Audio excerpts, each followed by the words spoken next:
Chapter 1319. Originally, the imperial physician court only served the royal family, nobles, and officials. The imperial physician court's doctors were not only doctors but also medical officers. Now, Long Fei Yi had retained the imperial physician court and established a medical division, which was in charge of Great Qin's medical treatment. The medical division was higher than the imperial physician court, and it was Great Qin's highest medical institution. It was in charge of the opening of medical schools and medical halls, as well as the evaluation of doctors' qualifications. The medical division's biggest problem was the lack of doctors. As such, after establishing the medical division, the most important thing was to open medical schools and lower the entry requirements. After all, studying medicine was not an easy thing to do. First, one had to be able to afford the expensive school fees and find a good teacher. Under Han Yunxi's repeated persuasion, Long Fei Yi and Gu Beiyue discussed and resisted the financial pressure and lowered the entry requirements for medical schools. At the same time as opening medical schools, Gu Beiyue personally did something big. He personally went to every city, county, and town in Great Qin, and after investigating all of Great Qin's middle grade and above medical halls, he set up countless medical halls. At the same time, he set up a large medical hall in every large county, where rank 4 doctors and above were stationed. They only treated serious and difficult illnesses, and regardless of whether they were rich or poor, they only charged 10 taels of silver. Gu Beiyue spent 3 whole years before Great Qin's medical reform was complete.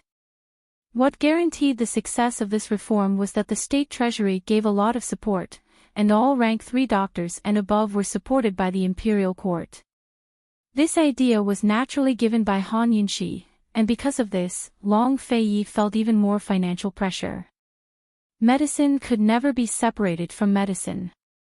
If the commoners could find a doctor but couldn't find medicine or afford medicine, everything would be for naught.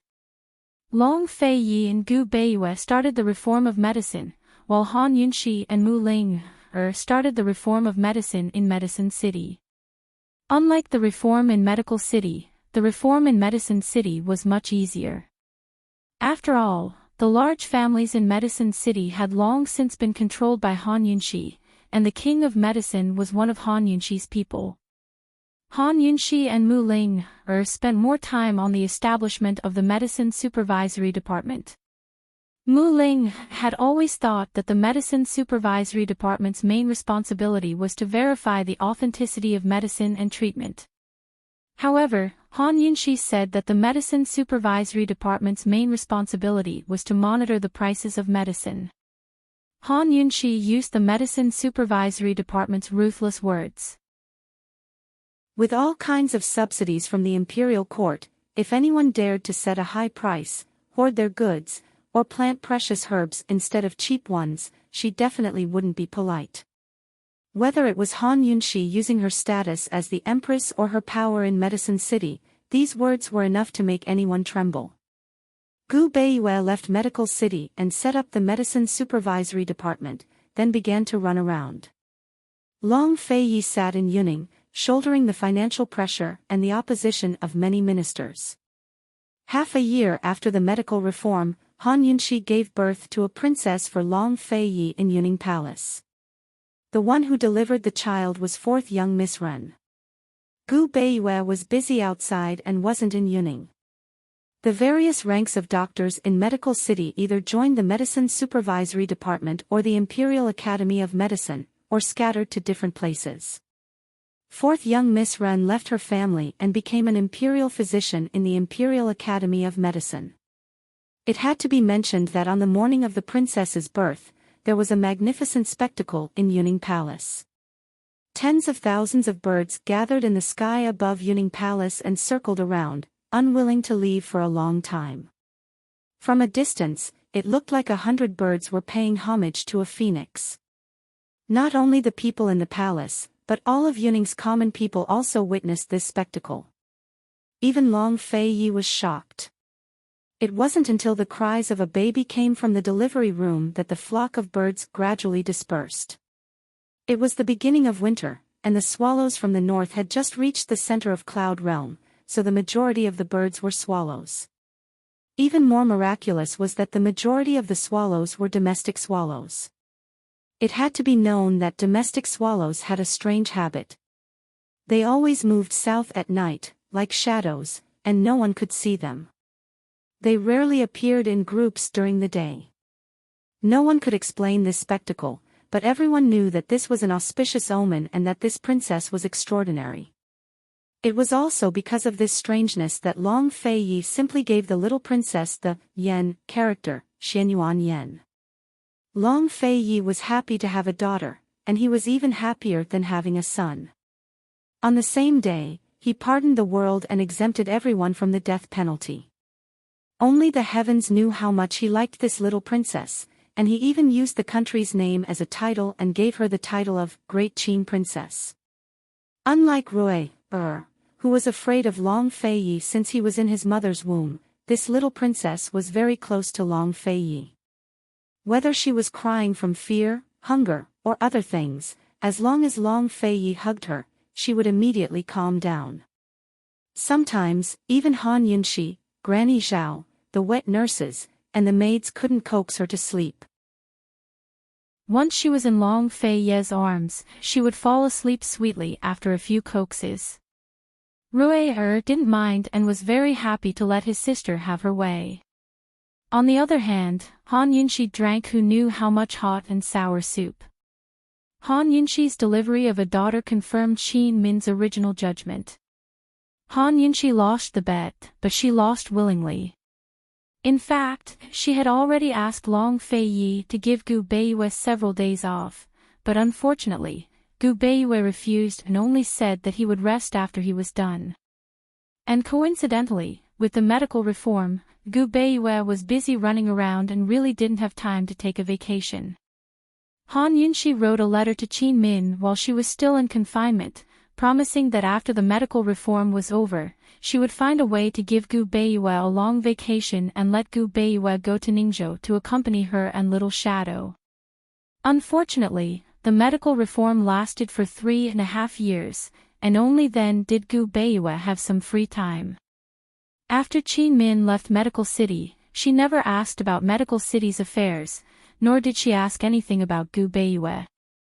However, there was one thing that she had always been in charge of. Every month, she would send Gu Beiyue medicine packets to soak in medicinal baths, and ask Gu Beiyue to send back the dregs of the medicinal bath. She didn't know what she did to the medicine packets, but she could tell from the dregs whether Gu Beiyue had really soaked in them. At the beginning and end of every month, she would send Gu Beiyue medicine packets. Gu Beiyue didn't refuse and did as she said. In this way, it was equivalent to Qin Min supervising Gu Beiyue to soak in medicinal baths twice a month. Therefore, she always knew about Gu Beiyue's whereabouts. At first, Gu Beiyue only sent back the dregs, but Qin Min began to put letters in the medicine packets, writing about interesting things about Little Shadow's growth. Gu Beiyue began to reply to her letters. Other than Little Shadow, there was nothing else. One day, Gu Beiyue saw a line of crooked handwriting in Qin Min's letter. He was so happy that he laughed out loud, and his mood improved for a few days. That line of handwriting was written by Little Shadow, and he knew that Qin Min had begun to teach Little Shadow to write. Later, Qin Min asked Gu Beiyue about something in her letter. She said, "Grand Tutor Gu, since it's an act, why don't you lie to another child?" This sentence made Gu Beiyue frown, just like that night at the Qin residence. His brows were tightly knitted, and he didn't loosen them for a long time. Back then, he kept Little Shadow because he wanted to dote on him like his own child. However, Qin Min exposed herself, and Little Shadow could only become an adopted child. He and Qin Min had lied to so many people, so what if they lied to another child? Little Shadow was already an adopted child. If he found out that his adoptive parents weren't a real couple, how sad would he be? The next day, Gu Beiyue replied, "Okay, I'll lie to him for the rest of his life." He's the only son I, Gu Beiyue, have in my life.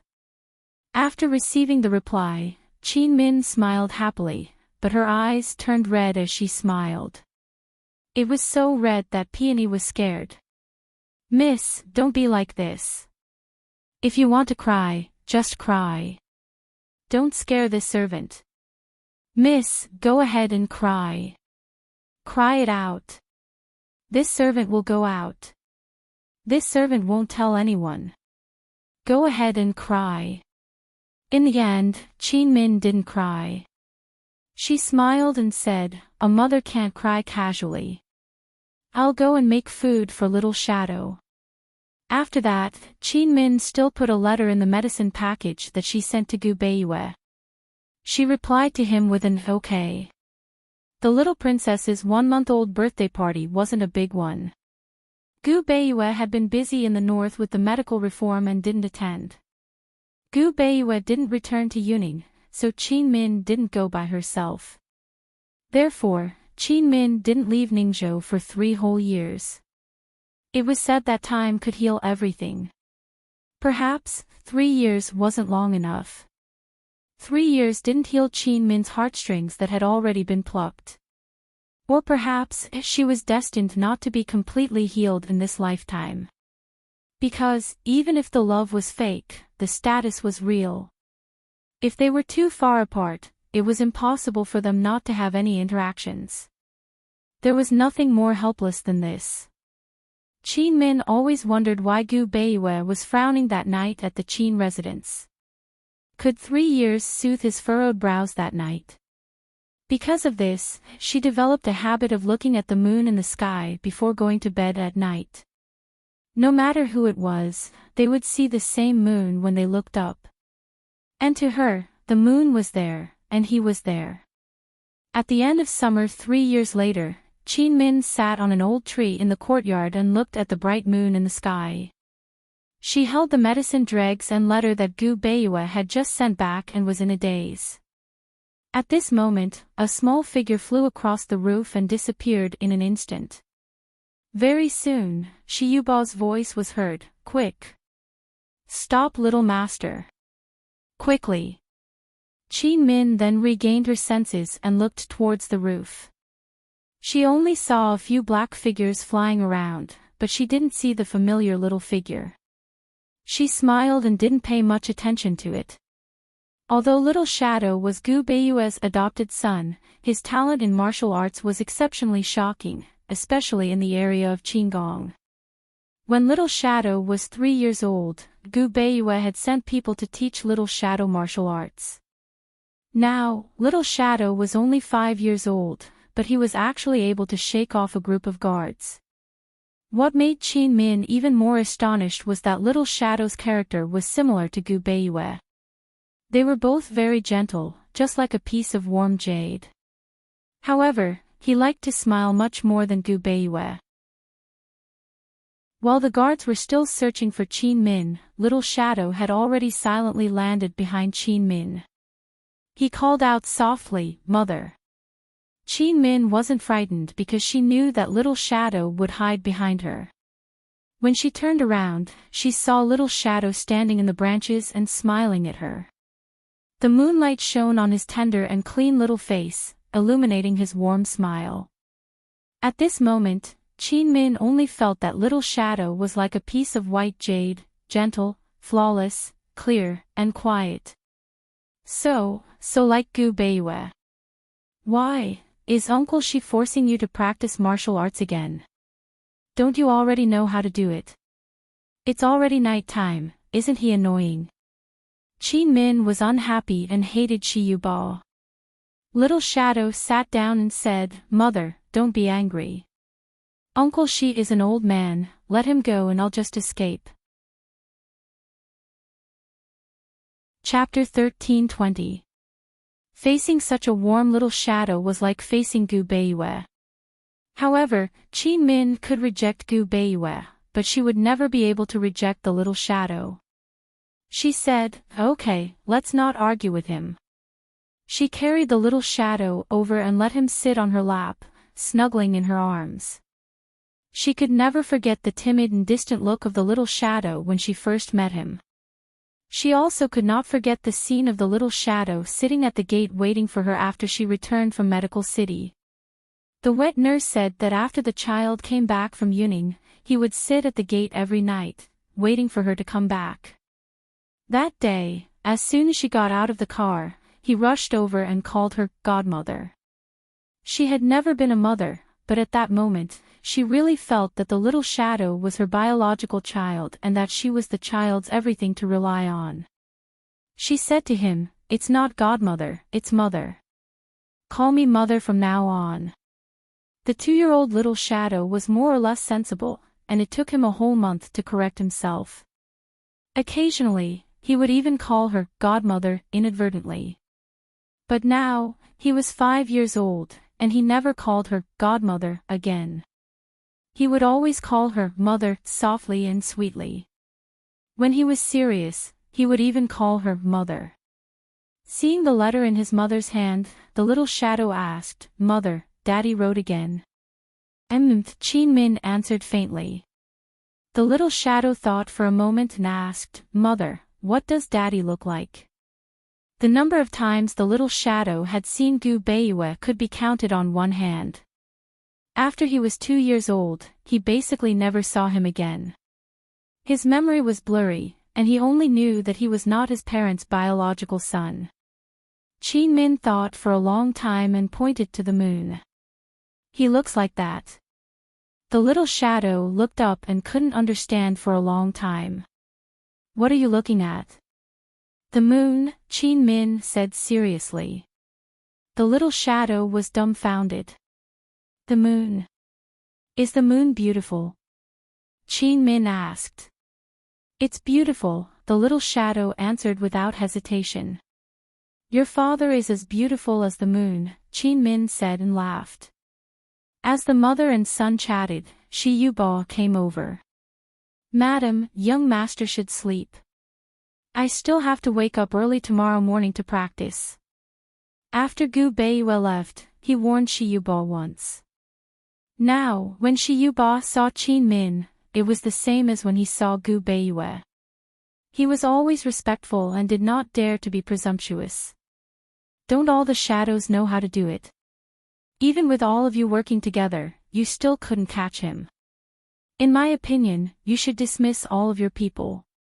With the shadow around, it's enough. Qin Min's half-serious, half-joking tone made Shi Yubo unable to figure out what she really meant. Shi Yubo could only smile foolishly. "Madam, little master is very talented and learns quickly. Good that you know. Later, I'll get North Moon to switch to a new group of people. Let the shadow rest for a while," Qin Min said. Shi Yubo was in a difficult position. If the shadow platoon wasn't trained well enough, it would be hard for him to report back. Yes. He agreed first, thinking about how to report to his master. At this moment, little shadow suddenly jumped down from Qin Min's arms and landed on the ground. He was especially serious and said loudly, "Guards, protect madam. Someone has broken in." As he said that, he shot off to the right. Qin Min and Shi Yubo used their mental states to place many guards in the surroundings of the room. Someone who could break in so silently definitely had to be extraordinary. However, Qin Min and Shi Yubo waited for a very long time, but they did not see any guards come to protect them. Instead, they saw 2 figures, one small and one large, begin a chase on the roof. Qin Min was dumbfounded by the tall and lanky figure. She rubbed her eyes subconsciously, thinking that her eyes were playing tricks on her. However, Shi Yubo blurted out very soon, "It's master. Master has returned." "Yeah, it's Gu Beiyue." Qin Min probably would never forget that figure under the moonlight for the rest of her life. She had only received his letter and medicinal drugs today, so why had he come? Qin Min stared at the familiar figure in a daze. She was unable to think anymore. She just stared, and stared, Gu Beiyue could obviously slow down and let Little Shadow chase after him. In the beginning, the distance between him and Little Shadow was still a little wide. However, gradually, Gu Beiyue slowed down even more, and Little Shadow became even closer to him. He originally wanted to keep a distance between him and Little Shadow to provoke this child. However, who knew that once the distance between them was shortened, Little Shadow would not continue to chase after him. Instead, Little Shadow turned around and landed beside Qin Min. Gu Beiyue was very surprised. He turned around to look. He saw Qin Min and Little Shadow standing under the tree, looking at him under the moonlight. 3 years had passed, and Little Shadow had grown up. Qin Min did not change much other than being a little thinner. He stood on the roof, and the moonlight shone on him, washing away the impurities on his body. His white clothes looked especially pure. He looked at Qin Min and her son. He didn't know why, but he just didn't chase after them. Little Shadow held his mother's hand and muttered, "Mother." Qin Min regained her senses. "Hm." Little Shadow was silent for a moment before he muttered again, "Mother, the moon has fallen." Qin Min subconsciously raised her head to look at the sky. She saw that the moon was still hanging high in the sky, and the night sky was silent. She muttered, "No, the moon is still." Halfway through her sentence, she finally regained her senses. "What the hell was this?" She said seriously, "Little Shadow, your father is back." "Mother, he's deliberately playing with me." Although Little Shadow was not as mature as other children, 3 years of Qin Min's personal teaching had made him smart and introverted. "No, he's testing your qigong," Qin Min said again. No matter how calm Little Shadow was, he was still a child. He became nervous. "Mother, I couldn't catch up to him." Qin Min was dumbfounded again. She muttered to herself, "I couldn't catch up to him either." "But, you don't know martial arts." Little Shadow looked up, his young and tender face full of confusion. Qin Min regained her senses and hurriedly comforted him. "You're still young. You'll definitely be able to catch up to him in the future." Little Shadow trusted his mother's words the most. He instantly gained confidence and said seriously, "Mother, if father runs away in the future, I'll chase him back for you, okay?" Qin Min only replied after a long while. She said, "He's lost a lot of weight." "Mother, why isn't father here yet?" Little Shadow asked again. Qin Min didn't even think about it and said casually, "I don't know either. You should go ask him." Little Shadow's figure flashed and quickly landed in front of Gu Beiyue. He was so fast that Qin Min couldn't even stop him. She was about to chase after him when she saw Gu Beiyue squatting down in front of Little Shadow. She stopped in her tracks. This scene made her entire heart soften and calm down. She believed that this person whose heart was as cold as ice would definitely not hurt the child. Gu Beiyue studied Little Shadow's face seriously. He didn't expect that the timid child from back then would be so bold as to stand in front of him and look at him. He smiled gently and said, "Little Shadow, do you know who I am?" Little Shadow nodded seriously. He also studied his father's appearance and didn't make a sound. "Who am I?" Gu Beiyue asked again. Little Shadow looked pensive. He didn't know what he was thinking about. Gu Beiyue didn't rush him and waited patiently. However, Little Shadow pondered for too long. He couldn't help but ask, "Since you know, why are you still thinking?" Only then did Little Shadow answer, "You're the clan leader of the Shadow Clan. You're the Crown Prince's teacher. You're the head of the medical department." What kind of person his father was and what kind of person he was. Mother had told him all about it. Gu Beiyue was surprised, and a part of his heart faintly ached. He unconsciously drew Little Shadow closer and let Little Shadow lean into the crook of his arm. Little Shadow had long been unafraid of strangers, and he was even more unafraid of this father. In these 3 years, his mother had told him too many things about his father. He had even freeloaded a few letters from his mother and chatted with this father a few times. Gu Beiwe asked seriously, what else? Gu Beiwe wanted to call him father, but Little Shadow said, also, you're still mother's moon. Gu Beiwe was stunned. He subconsciously looked at Qin Min, but Qin Min immediately averted her gaze. Gu Beiwe also immediately retracted his gaze and asked gently, anything else? Little Shadow thought for a long time. In the end, he shook his head. That's all I know. Gu Beiwe picked Little Shadow up and looked at him. He said seriously, also, I'm Gu Nanchin's father. Qin Min originally wanted him to give Little Shadow a name, but he had been thinking about it. After she returned from Medical City, she didn't let him give it. She named Little Shadow Nanchin. Nanchin literally meant the stars in the south. As for what it meant, she didn't say, so he didn't ask. North Moon Nanchin. Anyone who knew his name would easily guess Little Shadow's identity when they heard Little Shadow's name. He immediately replied to Qin Min and said, okay. Seeing how serious his father was, Little Shadow suddenly broke into a smile. Only then did Gu Beiwe realize how brilliant Little Shadow's smile was. Little Shadow said, your father to begin with. Do you still need to say it out loud? Gu Beiwe was actually speechless. He couldn't help but chuckle. Suddenly, he felt like everything had become simple. It was as if all the complicated matters could be cleared up and smoothed over by this child's innocent words. Little Shadow stopped laughing and said seriously, Father, I've finally met you. I missed you very much.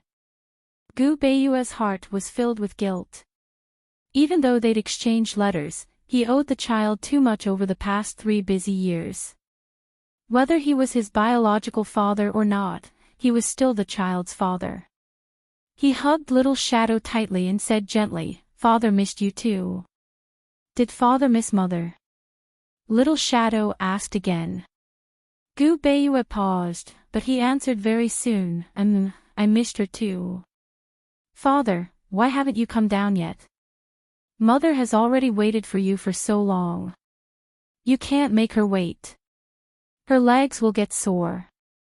Gu Beiwe replied indifferently and said nothing more. He descended with Little Shadow in his arms, slowly landing before Qin Min. The two of them smiled at the same time. At the very least, they smiled. The two of them avoided each other's gaze. Little Shadow looked at her mother, then at her father. She quickly moved close to her father's ear and whispered, Father, Mother has been looking at the moon every day. She misses you every day. Gu Beiwe looked at Qin Min again. He couldn't help but slowly move his gaze down from the side of her face. He studied her and discovered that she was even thinner up close. Father, Mother was still looking at the moon earlier. I'm not lying to you, Little Shadow emphasized softly. Chapter 13:21. Gu Beiwe answered Little Shadow in a low voice, Little Shadow was curious. His gaze moved back and forth between Daddy and Mommy. The more he looked, the more confused and uneasy he felt. He never understood why Mommy lived with him in Ningzhou, and why Daddy didn't come back even once in 3 years. Daddy didn't even come during the New Year. Only Mommy accompanied him to set off fireworks in the snow. Mommy said that Daddy was busy with very, very important matters and could only come back after he was done.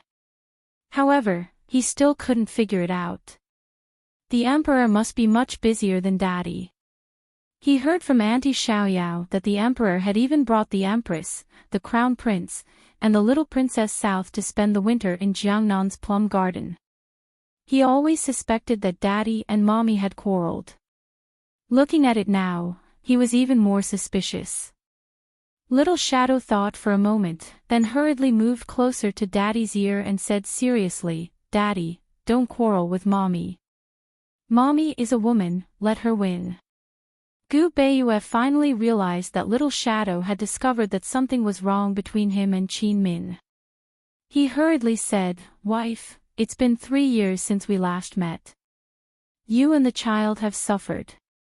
Qin Min also returned to her senses and said mildly, "Husband has been working hard for the country. This concubine couldn't help or share husband's burdens. How could I dare to blame you?" The two of them each said this, then fell into silence again. Little Shadow increasingly felt that something was wrong and was even more certain that the two of them had quarreled.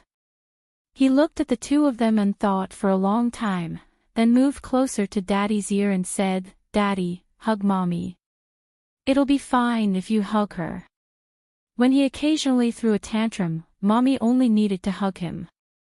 She didn't need to say anything, and he wouldn't be angry, depressed, or sad. He thought that Mommy must be like this too. Gu Beiyue was about to speak when Qin Min suddenly walked forward and hugged Gu Beiyue with her large arms. At the same time, she also hugged Little Shadow. She said, "I can't help husband. I can only miss you and hope day and night that you are well and healthy." Gu Beiyue clearly froze. This should be the second time in his life that a woman hugged him. The first time was also in Ningzhou, and it was also Qin Min. He wondered if Little Shadow had sensed it. Just like the first time, Qin Min could clearly sense Gu Beiyue's stiffness. A trace of anger flashed through her eyes as she ruthlessly pinched Gu Beiyue's back. Make him stiffen. Let him be in a daze. He had promised that he would lie to Little Shadow for the rest of his life. This was only the first time they met, and he was about to be exposed. If he frightened her Little Shadow, she would not let him off. Qin Min was really ruthless. Gu Beiyue woke up from the pain and knew what Qin Min meant. He finally reached out and hugged her tightly. "I miss you and our child too." Qin Min buried her head in Little Shadow's shoulder. Gu Beiyue lowered his head and rested his chin on Little Shadow's head. The Little Shadow was sandwiched between them and tightly hugged. Her heart was blooming with joy. He had always known that he was an adopted son. Although his mother loved him dearly, he was still uneasy and suspicious when his father did not come back for 3 years. Now that he was tightly hugged between his father and mother, his heart was finally at ease. He felt that he was lucky and happy. He said, "Father, don't be busy anymore, okay? You'll stay with us here, won't you?" Gu Beiyue did not answer immediately, and Qin Min pinched him again. She still felt sorry for him and did not pinch him in the same spot. Instead, she changed it. "I'll stay here for a month, then I'll take you to the capital. The Grand Tutor's residence has already been built." Gu Beiyue was telling the truth. The construction of the palace had been completed half a year ago, and the outer city walls of the capital had also been completed last month. The emperor had rewarded him with the land of the Gu residence, and he had hired people to rebuild it. Little Shadow was overjoyed. "Mother, we won't be separated from father anymore." We won't be separated anymore." Qin Min's voice carried a smile, but her eyes were filled with complicated emotions. She let go of Gu Beiyue and carried the Little Shadow over. She said, "Shadow, father has traveled a long way and needs to tidy up. I'll rest this morning." The Little Shadow immediately said, "Father, mother found a spring behind the courtyard and dug a pool. Shadow will accompany you to take a bath. It's very comfortable." Qin Min hurriedly said, "Shadow, it's already so late. You have to sleep. Come, go sleep with mother." Gu Beiyue patted the Little Shadow's head and said gently, "Be good. Father will personally teach you martial arts tomorrow. There's still something wrong with your footwork. Upon hearing that there was a problem with his footwork, the little shadow became nervous. What's wrong? Go to sleep first. Otherwise, father won't tell you. Gu Beiyue threatened. The little shadow then nodded resentfully. All right. Qin Min secretly heaved a sigh of relief. She was really afraid that the shadow would drag Gu Beiyue to take a bath and have her serve him. One had to know that this little guy was shy. Since he was 3 years old, he refused to let the wet nurse and Xiaoyao bathe him, only asking for her help. Now that he was 5 years old, he wouldn't let her help him bathe either. However, she would still accompany him when he was bathing by the shore. Qin Min carried the shadow away. How could Gu Beiyue not heave a sigh of relief? At this moment, Shi Yuba, who had been waiting at the side, came forward. Master, why didn't you tell me you were coming? Shi Yuba was also very puzzled. Master had clearly just sent the letter today. How did he arrive at night? It would take at least 2 days to send a letter by eagle from Yuning to Ningzhou. And it was impossible for Master to reach Ningzhou City from Yuning in 1 day. Gu Beiyue pinched his brows and didn't say anything as he walked into the house. At this moment, Xiaoyao came over and held a set of clean clothes. She said cheerfully, "Son-in-law, you're finally back. Miss asked me to bring you some clean clothes. These are the ones you changed out of last time." It had been more than 3 years since the last time. But this set of clothes looked as if they were new. They were clean and folded neatly without any wrinkles. Thank her for me, Gu Beiyue said mildly. Son-in-law, there's no need to be so courteous with Mississippi Miss also asked me to ask what son-in-law would like for breakfast. Xiaoyao asked again. Anything will do, Gu Beiyue replied. Then son-in-law should rest early. Xiaoyao went back happily. Shi Yuba followed Gu Beiyue in. Seeing that his master was exhausted, he couldn't help but advise, Master, the hot spring in the backyard is excellent. Madam regularly puts medicinal herbs in it and soaks in it often. Why don't you give it a try? Upon hearing this, Gu Beiyue immediately frowned and looked over. Shi Yuba hadn't recovered from his shock until he saw the sharpness in his master's eyes. Only then did he realize that he had said the wrong thing. He hurriedly explained, Master, this subordinate wouldn't dare peek. Xiaoyao said all this. Madam personally tested the medicine and wanted to turn that pool into a medicinal bath, so she soaks in it often. Gu Beiyue didn't say much. He let out a long sigh and motioned for Shi Yuba to leave. Shi Yuba was frightened by that look just now. In his memory, the last time his master had looked at him like that was at Medical City. That time, his master had wanted to kill him. Shi Yuba hurriedly left, but when he reached the door, Gu Beiyue called out to him and said coldly, Pass down the order. All the guards are to stay 100 steps away from this courtyard. Yes, yes. Shi Yuba accepted the order and left, groaning inwardly. The guards were secretly guarding the courtyard.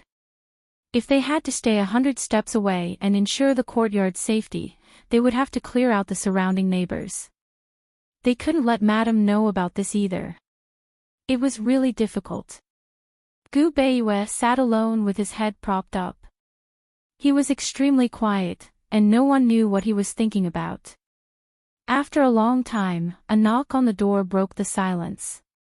A familiar voice followed, Grand Tutor Gu, are you asleep? Who else in this courtyard would call him that? He frowned and didn't say anything. Grand Tutor Gu, little shadow is asleep. I didn't want to disturb you, but there's something I can't figure out, so I came to ask for your advice. If it's convenient, please respond, Qin Min said again. Come in, Gu Beiyue said mildly. After Qin Min entered, she deliberately locked the door before sitting down beside him. She took a deep breath and smiled, long time no see. He looked back, but for some reason, he couldn't smile. He said mildly, "Long time no see. I was rude just now." "It hurts, doesn't it?" Chin Min said helplessly. "Thank you for reminding me." "Little Shadow is a smart child," Gu Beiwa said. "Not only is he smart, but his martial arts talent is also very good. When you took care of him back then, you must have carefully selected him, right?" Chin Min suddenly became serious. "Yes," Gu Beiwa admitted generously, but he didn't intend to explain. "You've long been determined not to get married and not have children. You married me because you wanted to give Little Shadow the right to be the shadow heir, right?"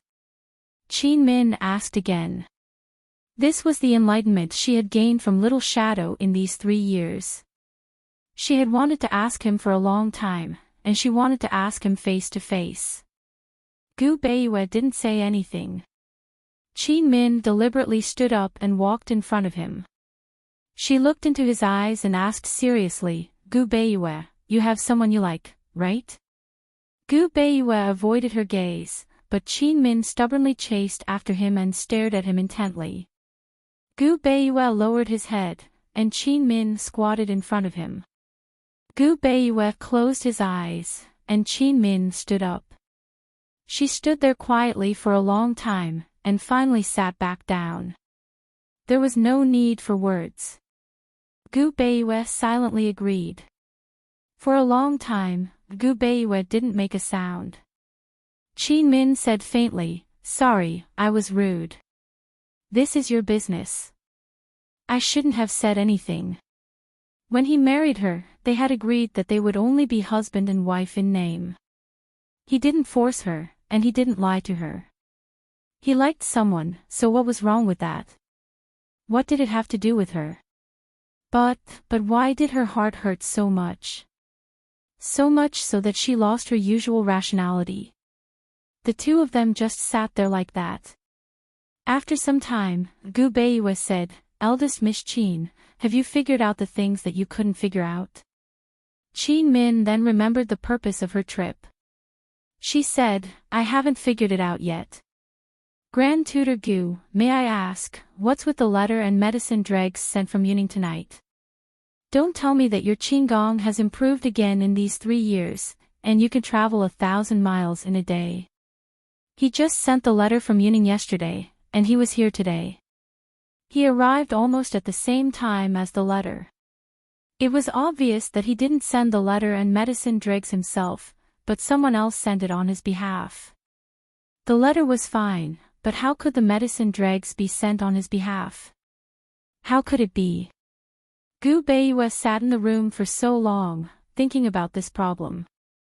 In fact, he had been in Ningzhou for a month. After the matter of the pharmaceutical department was over, the Emperor and the Empress gave him 3 months of leave. Rather than saying that he left on his own, it was better to say that he was chased away. The Empress joked with him. A man who didn't accompany his wife and children all day long couldn't let the Crown Prince's teacher stay by the Emperor's side for a long time. So that the Emperor and the Crown Prince wouldn't be affected. He had been in Ningzhou for a month, 3 streets away from here. Even Shi Yubo didn't know that he had come. He didn't know why he had come here tonight without anyone noticing. Chapter 13:22.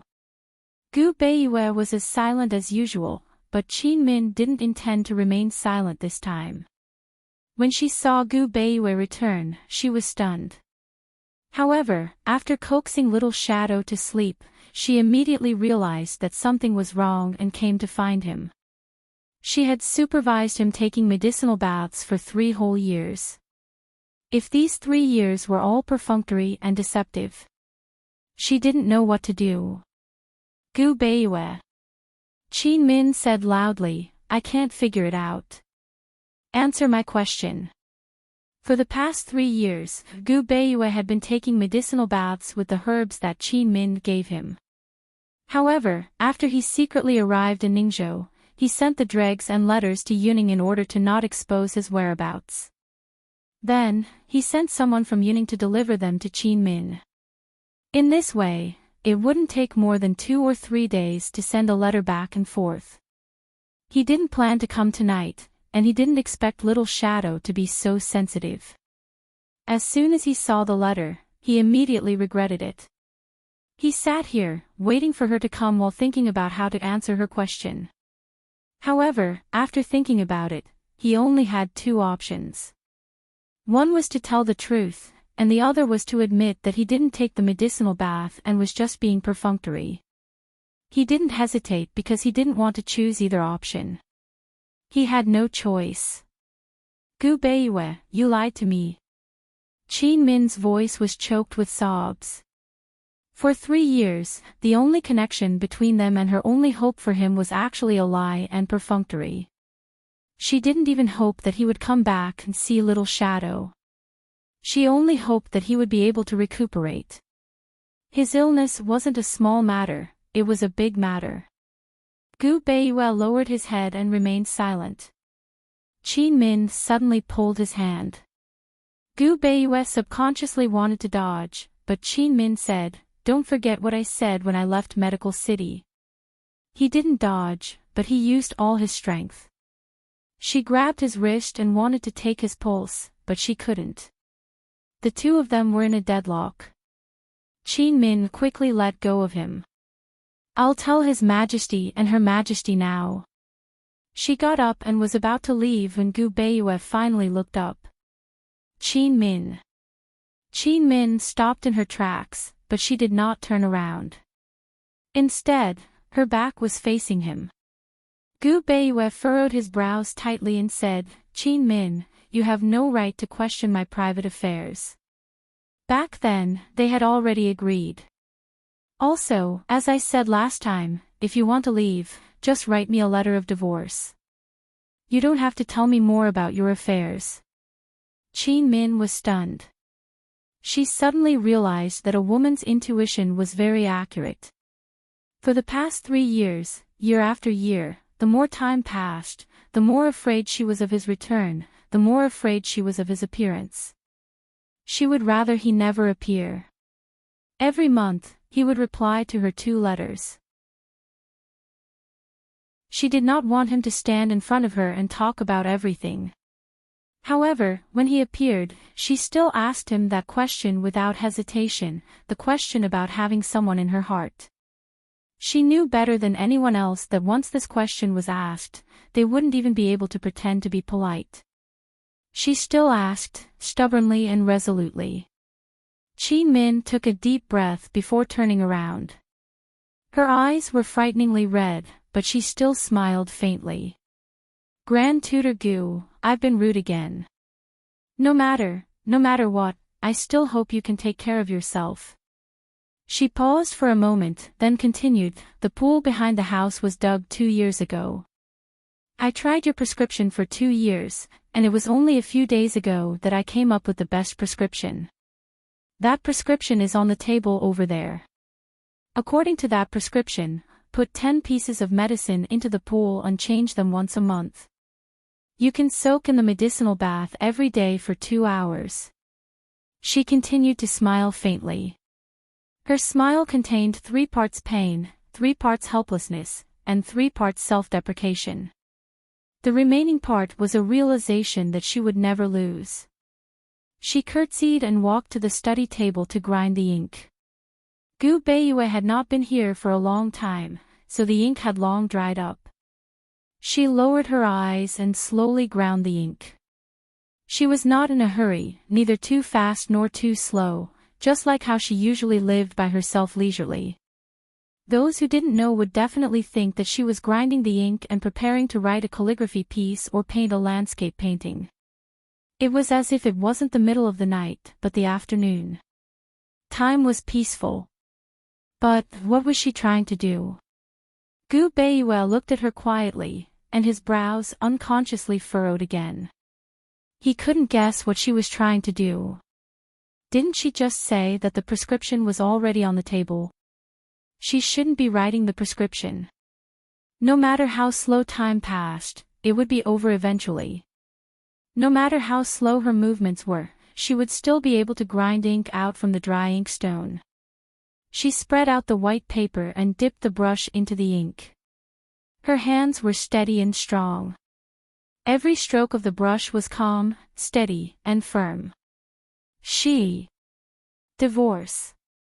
Very quickly, she finished writing the divorce and walked in front of Gu Beiyue. Grand Tutor Gu, you saved me. But I can't help you until the end. I don't ask for forgiveness. In the future, if there's anything you need. She smiled. Other than marriage, if there's anything you need in the future, just ask. Qin Min, I owe you a favor. On the ground, Gu Beiyue realized what she was going to do. He was stunned. Since the last time he returned to Ningzhou, he had sensed her intentions. He had started to stay away, avoid, and even hint at rejection. He had already misunderstood her body, and he didn't want to misunderstand her heart. In the past 3 years, he had indeed been busy, but it wasn't to the extent of not showing up for 3 years. He had indeed done it on purpose. He had even wronged Little Shadow. This was clearly the result he wanted the most, but why did he have a feeling that it was unexpected? Looking at the smiling Qin Min, he even felt a sense of strangeness. Grand Tutor Gu, your trip this time is also for this item, right? Please accept it. Qin Min said lightly. If her heart hadn't fallen into his gentleness, she would have fulfilled the agreement from that year, obediently be a nominal wife, and seriously act with him on necessary occasions. But she had fallen into it, so she had to struggle out. Otherwise, what else could she do? All of this was done deliberately to understand. He had long seen through her heart. If she still couldn't see through his deliberate intentions after 3 years, his rejection would be extremely stupid. Gu Beiyue didn't move, but Qin Min placed the divorce letter in his hand. She said lightly, all right, from now on, love between men and women has nothing to do with each other. Little Shadow, please forgive me, but I have to take you away. Gu Beiyue hadn't made a sound until now, quietly looking at the divorce letter in his hand. Qin Min didn't hesitate either. Her eyes were so red that tears were about to fall, but she still stubbornly held it in and stubbornly turned around. Just as Qin Min opened the door, Gu Beiyue suddenly coughed heavily. It was very similar to the last time he coughed in front of Qin Min. Once he coughed, it was a very severe cough, and people who heard it couldn't help but feel suffocated for him. Qin Min stopped in her tracks, her brows tightly knitted, but she didn't turn back. He could lie to her for 3 years, so what could she do to him? He was his own good doctor. If he didn't have the heart to recover, no matter how good a doctor was, it would be useless. The more Qin Min listened to the coughing, the angrier she became. She was about to step out of the door when she felt helpless. Her heart was soft after all. She still retreated, but when she turned around and saw the scene behind her, she was completely stunned, and her heart almost stopped beating. Gu Beiyue. Qin Min rushed over and helped Gu Beiyue, who was lying on the tea table coughing, up. She saw that Gu Beiyue's mouth and hands were full of blood. He was coughing up blood. At this moment, Qin Min's tears fell. Her tears were like pearls on a broken string, falling down one after another without stopping. Gu Beiyue, I hate you. She didn't say love, nor was she willing to say love, but she hated him. She said it out loud. She hated him for lying to her for 3 years. She hated him for forcing himself on her for so many years. She hated him, the world's #1 supreme doctor, for not being able to treat her. Gu Beiyue couldn't stop coughing, and he didn't have much strength. His eyes were closed, so Qin Min didn't know whether he was conscious or not. Generally, coughing started from light to heavy, but Gu Beiyue's situation was completely different. He either didn't cough, or it would be very serious once he had an attack. For example, she had lived with him in Yuning City for so long, but she had never seen him cough. However, the last time he came to Ningzhou, she was frightened. Back then, she followed him all the way from Yuning to Northernly, and then from Northernly to Medical City. She stayed in Medical City for a few days, but he was still fine. Even tonight, she couldn't see any difference from before. However, in such a short time, he became like this. Gu Beiyue was still coughing, and Qin Min was about to go crazy. There was something wrong with this cough. If she guessed correctly, his illness hadn't improved in the past 3 years, and it had seriously worsened. Qin Min hurriedly took out her golden needles and performed acupuncture on Gu Beiyue to stop his coughing. Then, she called for the attendants to help Gu Beiyue to the bed. Qin Min took a deep breath before taking his pulse. After taking his pulse, Qin Min's face turned pale. Gu Beiyue's pulse was very, very messy. Although she didn't want to admit it, she had to face it. Based on his pulse, Gu Beiyue didn't have long to live. Qin Min fell to the side dejectedly, staring blankly at the person on the bed. Her mind was blank. Shi Yuba rushed over when he heard the news. When he saw that his master was unconscious, he was so shocked that he stood rooted to the ground. Qin Min suddenly stood up and forced herself in front of him. She said coldly, "Tell me, what's going on?" The last time she took his pulse, she could only tell that it was an old illness that he had since he was young. Moreover, he also said that he wouldn't get better or die, and could only recuperate. She had always thought that it was just a chronic illness that couldn't be eradicated. As long as it was recuperated and controlled, it wouldn't endanger his life. Who knew? When Shi Yuba regained his senses, he was frightened by the angry Qin Min. "Say it." Qin Min said angrily. Shi Yuba avoided her gaze, not daring to say a word. This was his master's secret, and also the Shadow Clan's secret. Shi Yuba's avoidance made Qin Min flustered. She muttered, "Gu Beiyue, he can't save himself, right?" Shi Yuba looked over, his eyes wet. He didn't say anything, only nodding. Qin Min closed her eyes. She wanted to pretend that she didn't see Shi Yuba nodding, but she did. Yes. Gu Beiyue could save everyone in the world, but he couldn't save himself.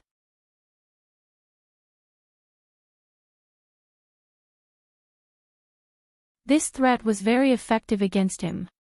He had been alone for many years. He had no clansmen or relatives. He only had that group of friends. The storms and waves had passed, and so had the hardships and difficulties. He did not want to break this hard-won period of peace and quiet. Seeing that Gu Beiyue did not move, Qin Min's anger subsided a little. However, once her anger subsided, her heart began to ache. Her heart felt as if it was being strangled. It hurt so much that she couldn't breathe. Most of the time, anger was not the real emotion, but sadness. Anger was a form of concealment and a form of self-protection. Anger was outward, but sadness was hidden in the heart. When the anger gradually subsided, what was left was an unbearable pain. Qin Min said indifferently, "Uncle Shi, you can leave first. I want to talk to your master alone." Shi Yuba still did not dare to be impudent and cast an inquiring look at his master. After Gu Beiyue's silent consent, Shi Yuba left and closed the door. He didn't know what Qin Min and Gu Beiyue talked about. Anyway, it was not until the next morning when the first ray of sunlight shone into the courtyard that Qin Min opened the door and came out. She walked to the courtyard and raised her hands. She stretched her body and took in deep breaths of fresh air. Although the tears at the corners of her eyes were very obvious, her eyes were not as dim as last night. The sunlight still shone into her eyes and illuminated her entire being. After a while, she personally went to prepare breakfast. She left a portion for Little Shadow and brought the rest to Gu Beiyue's room. Gu Beiyue could already get out of bed. He was still the same as before. One could tell that his body was not well, but one could not tell that he had contracted a serious illness and would not live for long. When Qin Min came in, he was standing in front of the study table and picking up the air pineapple beside the inkstone. This was given to him by Qin Min years ago. He had left it here and had not taken care of it. Even though the air pineapple was rootless and did not need to be taken care of, it still needed to be taken care of. In the past 4 years, this air pineapple that was only the size of a child's palm had completely grown. It was as big as his palm, and a yellow flower sprouted from the center of the flower. It was not very beautiful, but it was very pleasing to the eye and had a special kind of beauty.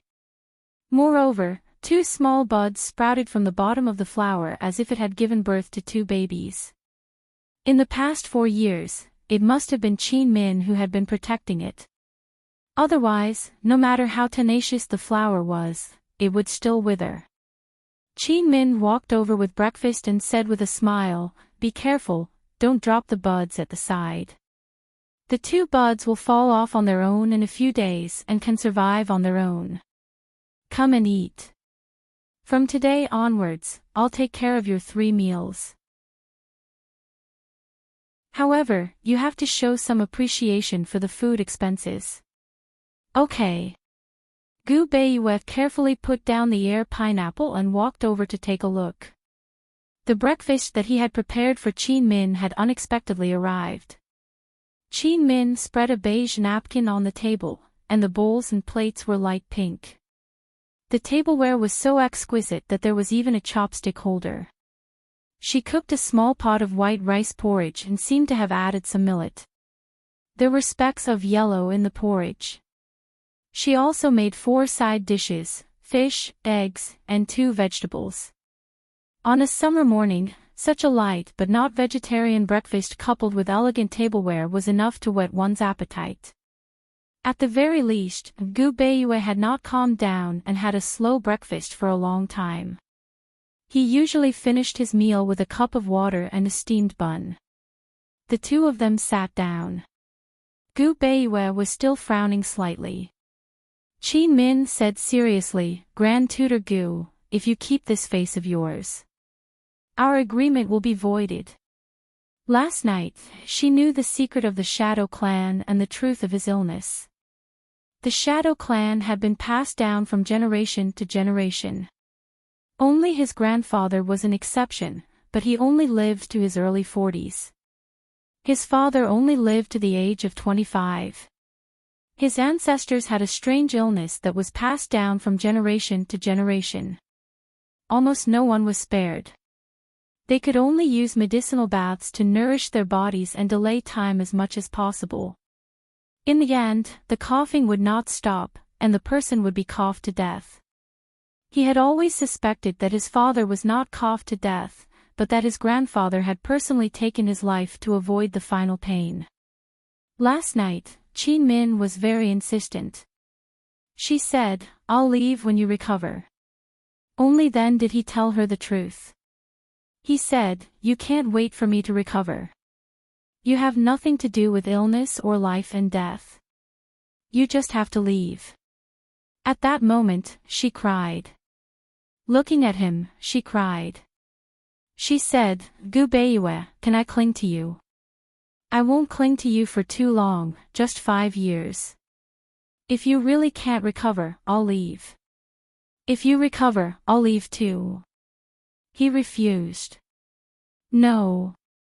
She threatened, "Unless you kill me to silence me, you'll definitely regret it." He was silent for a full 2 hours. She didn't say a word and didn't rush him. She just waited. In the end, he still compromised. He handed her a small golden knife and said to her very seriously, "Be prepared to kill me, and I'll agree." She took the small golden knife without hesitation and said, "Okay.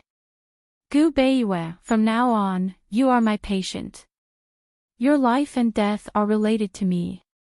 That was how the 5-year agreement was made. It had nothing to do with love or life and death.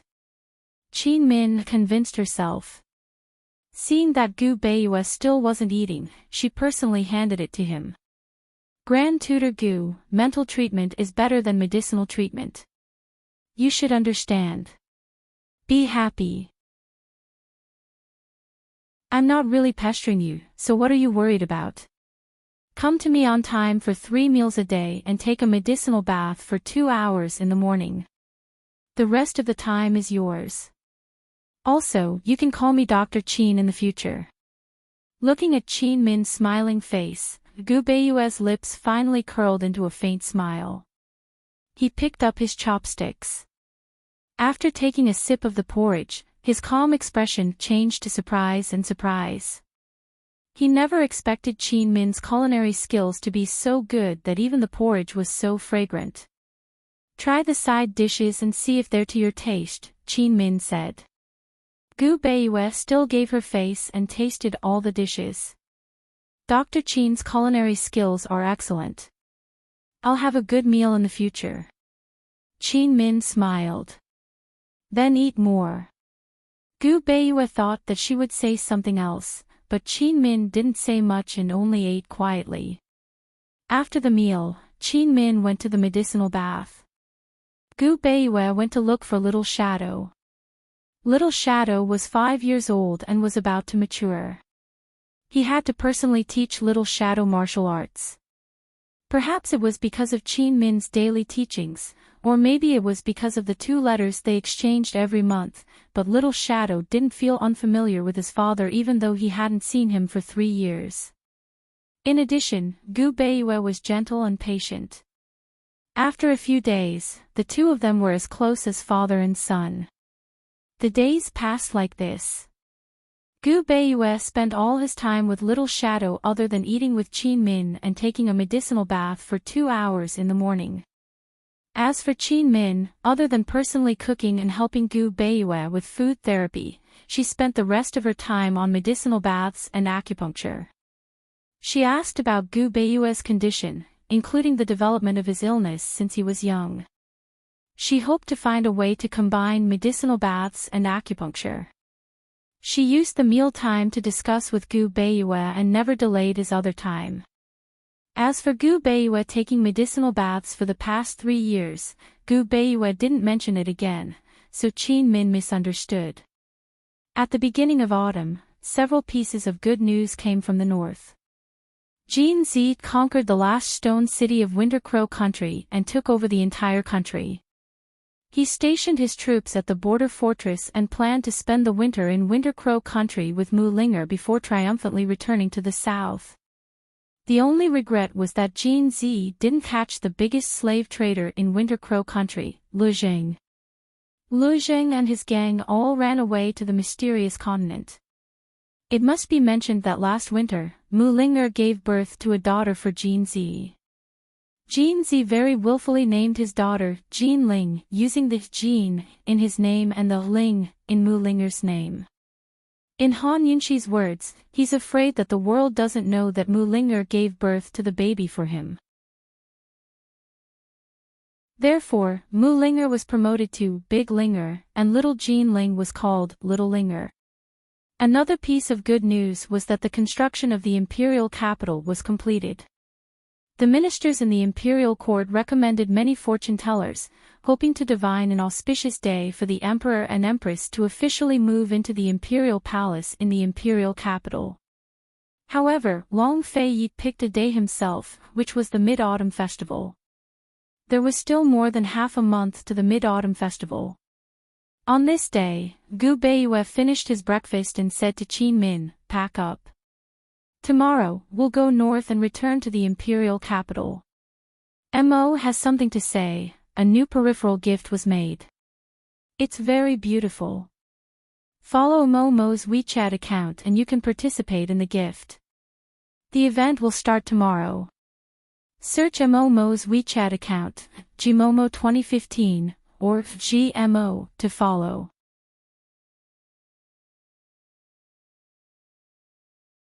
Chapter 1324. The Great Qin's imperial capital was built on the foundation of Tianing country's former imperial capital. Only the Changding Palace, where Long Feiyi had lived when he was young, was preserved. Everything else had been razed. Not only was the Changding Palace preserved, but it had also been expanded into a sizable residence. Even Tang Zijin, who was in charge of building the capital, didn't know why the emperor had left the Changding Palace behind. Before Princess Yan was born, the commoners in the imperial city said that the emperor had left this palace for the second prince. After all, apart from the crown prince, the other princes couldn't live in the palace after reaching adulthood. However, once Princess Yan was born, the commoners' rumors changed. They said that the emperor had left this palace for the princess and that it would become a shrewd princess residence in the future. The Great Qin Imperial Palace was built on the old site of the Duke of Qin's residence. The new palace took up much of the old palace's land. The entire palace was oriented from north to south, with the Yonghe Gate in the middle dividing the palace into two. North of the Yonghe Gate was the inner palace, while south of the Yonghe Gate was the outer court. In the center of the outer court was the Tianxian Hall, where the emperor held court and dealt with state affairs. On either side of the Tianxian Hall were the Internal Affairs Department, which was in charge of internal affairs, the Imperial Library, which was in charge of the Imperial Library, and so on. The inner palace was where the imperial family lived. The old site of the Duke of Qin's residence was located in the inner palace, and it had been rebuilt into the leisurely Cloud Palace. Other places in the Duke of Qin's residence had been renovated, but Long Feiyi and Han Yunxi's hibiscus garden hadn't been touched. Long Feiyi's sleeping quarters and Han Yunxi's leisurely cloud pavilion were still the same. Even the poisonous plants that Han Yunxi had planted in the courtyard were still alive and well. Apart from the leisurely Cloud Palace, there were a few other palaces in the inner palace, all of which were currently empty. There were many rumors about the future owners of these palaces. However, the smart ones knew that these palaces were basically empty. In the early years, there were still people who would advise Long Feiyi to select concubines so that the imperial family could procreate as soon as possible. However, in the past 2 years, no one dared to mention this matter. That was because most of the people who tried to persuade him didn't end up well. The smarter ones had already given up on the position of Gui Fei and started to think about the crown princess and the emperor's son-in-law. However, this matter seemed to be more difficult than having the emperor take a concubine. The crown prince was almost 5 years old. Under the guidance of the emperor and empress, and the assistance of Grand Tutor Gu Beiyue, his intelligence was far superior to his peers. Most importantly, he had inherited his father emperor's temperament, steady and taciturn. Not to mention understanding his thoughts, it was difficult to even talk to him face to face. Thus, the common people of the imperial city, who didn't care about state affairs but loved to care about the gossip of the imperial family, had a new guess. They said that in the future, the crown prince would definitely be like His Highness Duke of Qin in the past, forced to marry. Otherwise, no family's daughter would be able to enter his eyes. As a result, the group of nobles, civil and military officials all set their sights on the position of Prince Consort. Helpless, they quickly gave up. The emperor's protection of the princess was simply to the point of making people speechless. Until now, the number of people who had seen the princess's true face could be counted on one hand. As a result, whether it was the crown princess or the emperor's son-in-law, the final decision was still in the hands of the emperor. Everyone busied themselves and circled around before finally discovering that the most effective method was to curry favor with the emperor. The harem was very large, but until now, only 4 masters lived in it. Even the number of servants and eunuchs were not many, and the number of imperial bodyguards were also uncommon. However, everyone knew that intruders would only have one path, death. The imperial city was divided into the inner city and the outer city. Those who lived in the inner city were the nobles and high-ranking officials. Gu's Prince Yu residence, Gu Beiyue's Grand Tutor's residence, Tang Li's residence and Jin Zi's residence were all in the inner city. Those who lived in the outer city were the common people. Long Fei Yi and Han Yunxi officially entered the imperial palace on the 15th day of the 8th month. However, they had arrived at the imperial city a few days earlier. Before entering the imperial palace, Long Fei Yi and Han Yunxi had to attend many memorial ceremonies. On the morning of the 15th day of the 8th month, Long Fei Yi held his first morning court assembly in the Sky Profound Hall. After the morning court assembly, he immediately headed to the harem after dealing with the government affairs of the day. As for whether he was in a hurry to accompany the Empress or his little princess, only the Empress would know. Gu Beiyue and Qin Min arrived at the imperial city in the afternoon of the same day. Qin Min and Little Shadow were shocked as they did not expect the Grand Tutor's residence to be such a large residence. And when they entered the door, they were shocked again. Although the residence occupied a large area, there were only 2 courtyards in the residence, a large courtyard and a small courtyard. The large courtyard was the living quarters, while the small courtyard was the study and library. The rest of the land was empty. You two rest, I will make a trip to the palace. Gu Beiyue said faintly. Dinner is up to you, just don't come back too late. Qin Min said seriously. She knew that his vacation was over and he would be busy in the imperial city. It was not appropriate to restrict him from coming back for 3 meals. However, the medicinal bath could not be interrupted. They could have arrived 10 days ago from Ningzhou, but he insisted on following the route she had chosen. Every day, he was guaranteed to stay overnight at the inn. In this way, Little Shadow would be able to eat a hot meal every day and Gu Beiyue would be able to take a medicinal bath every night. Gu Beiyue did not object and went along with her wishes. The two of them were less polite and distant than before, but they were not close either. They just communicated less than before. However, as long as she asked for something, Gu Beiyue would agree. Gu Beiyue nodded. Just as he was about to leave, he suddenly turned his head to look to the right. Soon, Little Shadow also noticed the movement on the roof to the right. Daddy, there is someone. Little Shadow said in a low voice. Go. As soon as Gu Beiyue finished speaking, Little Shadow flew to the roof. These days, under Gu Beiyue's personal guidance, Little Shadow's Qigong improved rapidly. Gu Beiyue already knew that Little Shadow was talented, but the talent that Little Shadow continuously displayed still surprised him. The most commendable thing was that Little Shadow was not only talented, but also very diligent and never arrogant.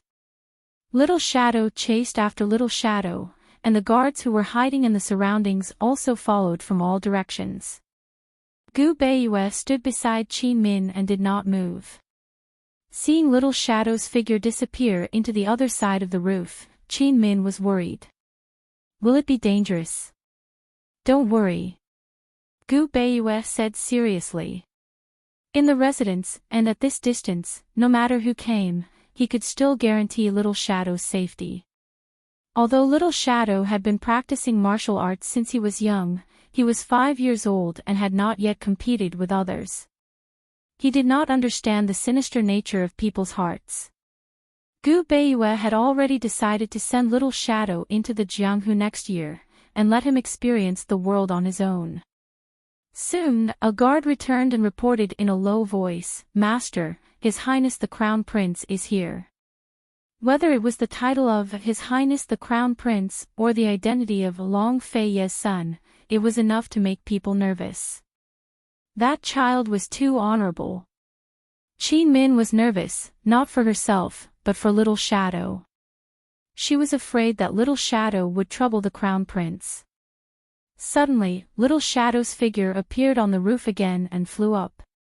Soon, a black figure chased after him.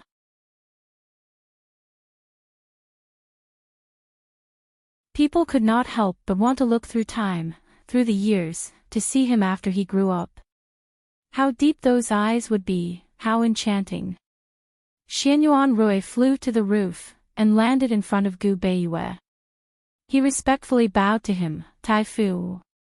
In terms of status, Xianyuan Rui was the master, and Gu Beiyue was the subject. But as Tai Fu, Gu Beiyue was Xianyuan Rui's teacher. Gu Beiyue could accept this bow. It was rare that Xianyuan Rui, the crown prince of the empire, could be so willing, so respectfully bowed. Your Highness. Gu Beiyue also bowed. Your Highness was a proper address. In the past, it was given to the emperor, but now it was given to the young master. After the two people bowed, Qin Min was about to bow, but who knew that Xianyuan Rui would look at her and also bow, Mrs. Qin. Qin Min was Tai Fu's wife, his teacher's wife. Strictly speaking, she was his teacher's wife. Xianyuan Rui's bow was not respectful, nor was it polite. Although he had bowed, he still gave people a sense of superiority and nobility. This bow was due to upbringing.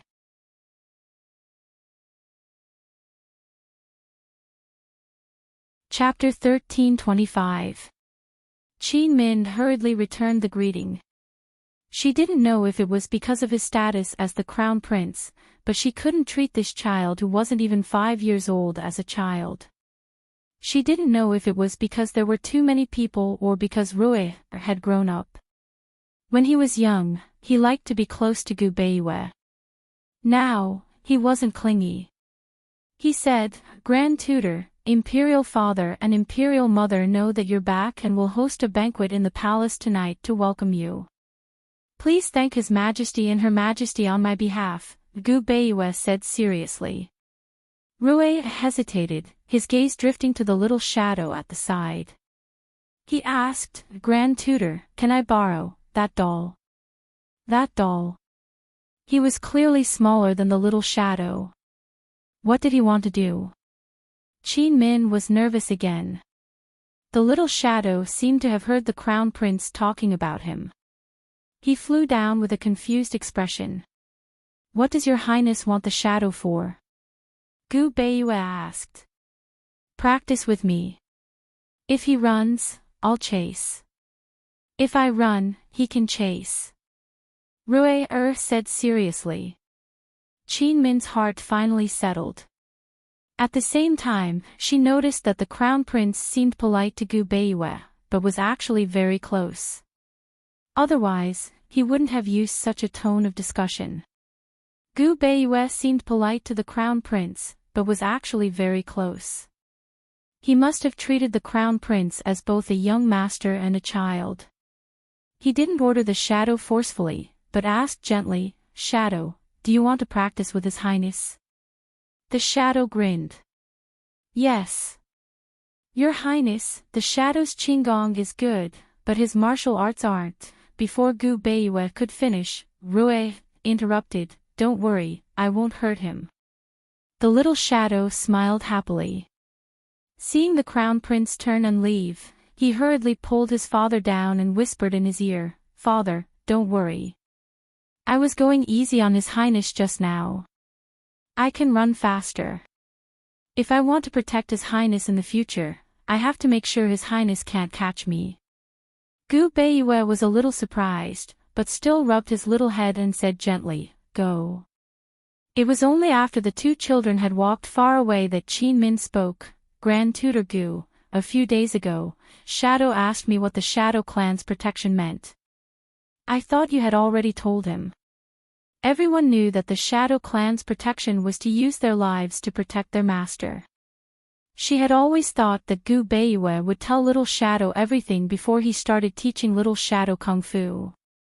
He would let Little Shadow Kung Fu inherit his heavy responsibility. However, Gu Beiyue had yet to say anything. He should have said it earlier. Why didn't he say it until now? Would he not have the heart to do that? Qin Min faintly said, I told Little Shadow that the Shadow clan's mission is to protect the imperial family. Am I right? Yes. Gu Beiyue nodded and did not explain further. Qin Min didn't talk about it anymore. Gu Beiyue had originally wanted to go to the palace to report to the emperor, but now that he knew there would be a banquet tonight, he stayed in the residence. Qin Min instructed the servants to brew medicinal soup for Gu Beiyue to soak in. She brought Xiao Yao with her and walked around the residence. Then, she wrote down a list of the seeds of several flowers and had Xiao Yao buy them. It was a pity that such a large courtyard was abandoned. Of course, she had to make good use of it. At night, Little Shadow was brought to the palace by Rui in advance. Gu Beiyue and Qin Min entered the palace alone. The 15th day of the 8th lunar month was the Mid-Autumn Festival. Family banquets were held to admire the moon, drink wine, and compose poems. Every courtyard in the capital was very lively. Qin Min alighted from the carriage and looked up to see the bright moon in the sky. The moonlight was so bright that it was enough to illuminate the entire world at night. However, it was precisely because of its brightness that it overshadowed the light of the stars that it was destined to be lonely. Grand Tutor Gu, did you notice that you can't see the stars on the 15th day of the 8th lunar month? Qin Min muttered unconsciously. She still didn't know that Gu Beiyue's birthday was the 15th day of the 8th lunar month. She also didn't know that his real name was Gu Beiyue. Gu Beiyue looked up and didn't comment. He only said mildly, "Let's go. Don't let His Majesty and Her Majesty wait too long." Qin Min followed him deep into the palace. On the way, she said, "But fortunately, the full moon is only the 15th or 16th day. The moon always waxes and wanes, and the stars can also be dazzling." Gu Beiyue only grunted in acknowledgement. He lowered his head and walked quickly with the palace maid who led the way. The Mid-Autumn Festival banquet was held in the pavilion of the Imperial Study. When Gu Beiyue and Qin Min arrived, Long Fei Yi and Han Yunxi were already waiting. There was no crown prince, Rui, or young Master Yan. It was just the husband and wife. They didn't know what to talk about. Han Yunxi chatted and laughed. Long Fei Yi also smiled. When Gu Beiyue and Qin Min arrived, Gu Beiyue was about to leave when Han Yunxi stopped him. "Gu Beiyue, this is the Mid-Autumn Festival family banquet. If you're going to be so polite, leave Qin Min here and leave the palace yourself." "Qin Min, sit." Without Gu Beiyue's permission, Qin Min didn't dare to be rude. "Thank you, His Majesty and Her Majesty." Gu Beiyue still bowed. He didn't know if he couldn't change this habit or if he didn't want to. Qin Min naturally thanked him. Han Yunxi rolled her eyes at Gu Beiyue. Long Fei Yi only glanced at him, then turned his head and asked in a low voice, "Is the princess awake?" "Not yet. Granny Zhao is keeping watch. I've already told her to bring the princess over as soon as she wakes up." When the herbs were all ready, Han Yunxi called Su Donglin over and said, "Go find Rui, and Little Shadow. They've been running around all day. It's time to eat."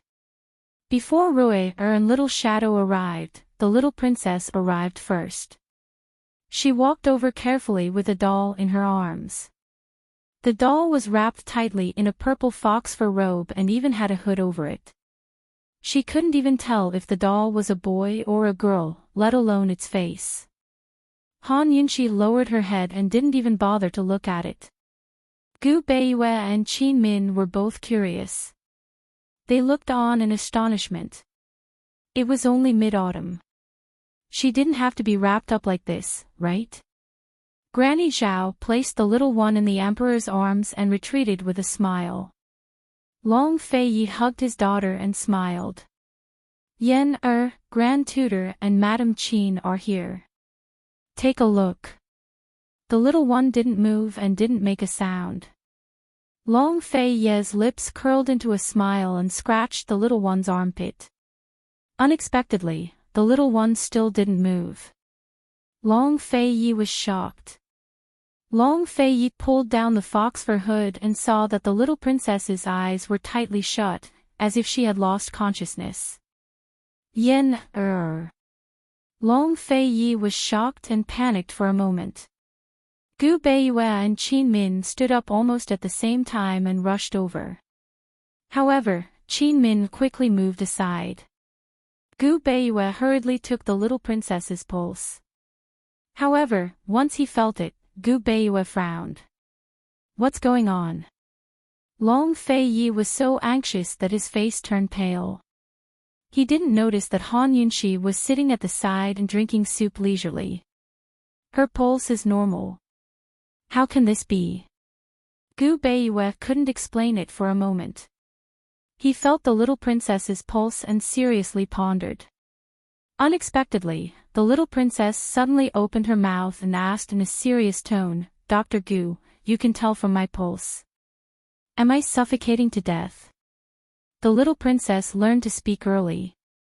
Now that she was 2 years old, she enunciated clearly and her voice was as clear as a bell with a hint of immaturity. This voice, coupled with this serious joke, gave people a mischievous feeling. Gu Beiyue was stunned. He looked carefully and realized that the little princess was wearing a thick cotton-padded jacket. He suddenly laughed out loud. Qin Min quickly understood what was going on and burst into laughter as well. She carefully looked at the little princess's face and found that the little princess was as delicate as a jade doll. She was pink and carved from jade, beautiful and cute. The way she looked with her eyes closed made people not have the heart to touch her, for fear that they would break her. Long Fei Yi only realized then that he had been easily fooled by his daughter. He looked at his daughter who still hadn't opened her eyes. He was amused and curious, not knowing whether to laugh or cry. Many times, he really couldn't do anything to Han Yunxi.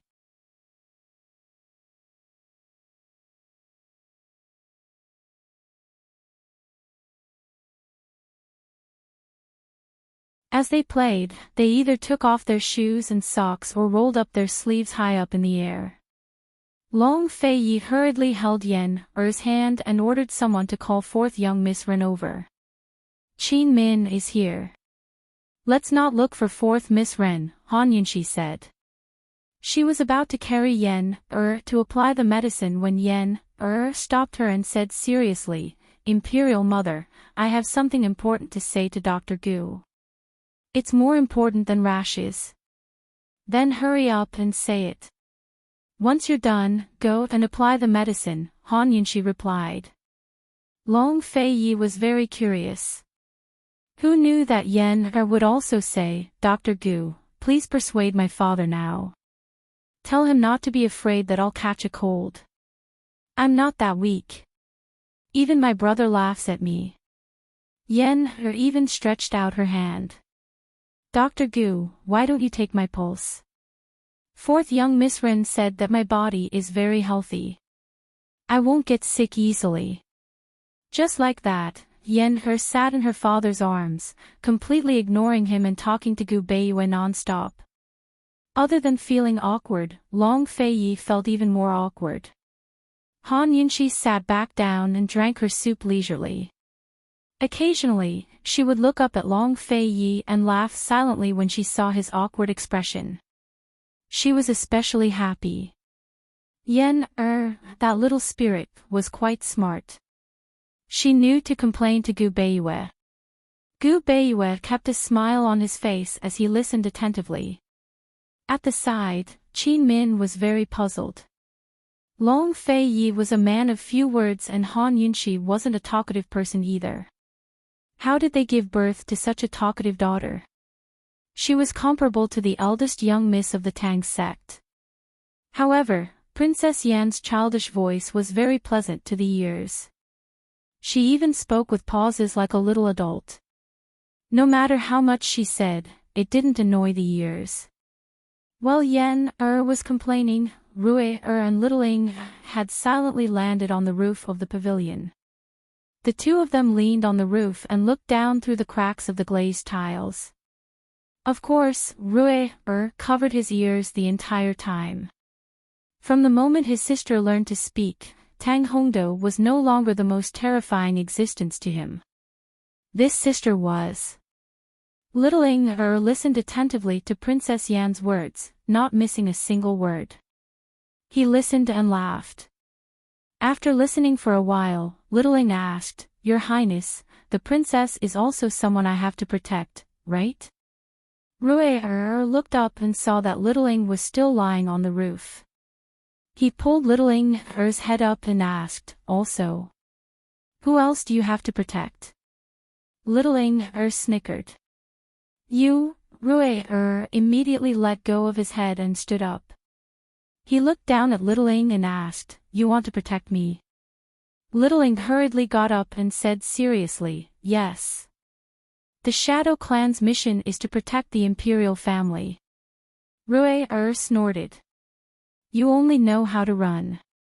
How can you protect me?"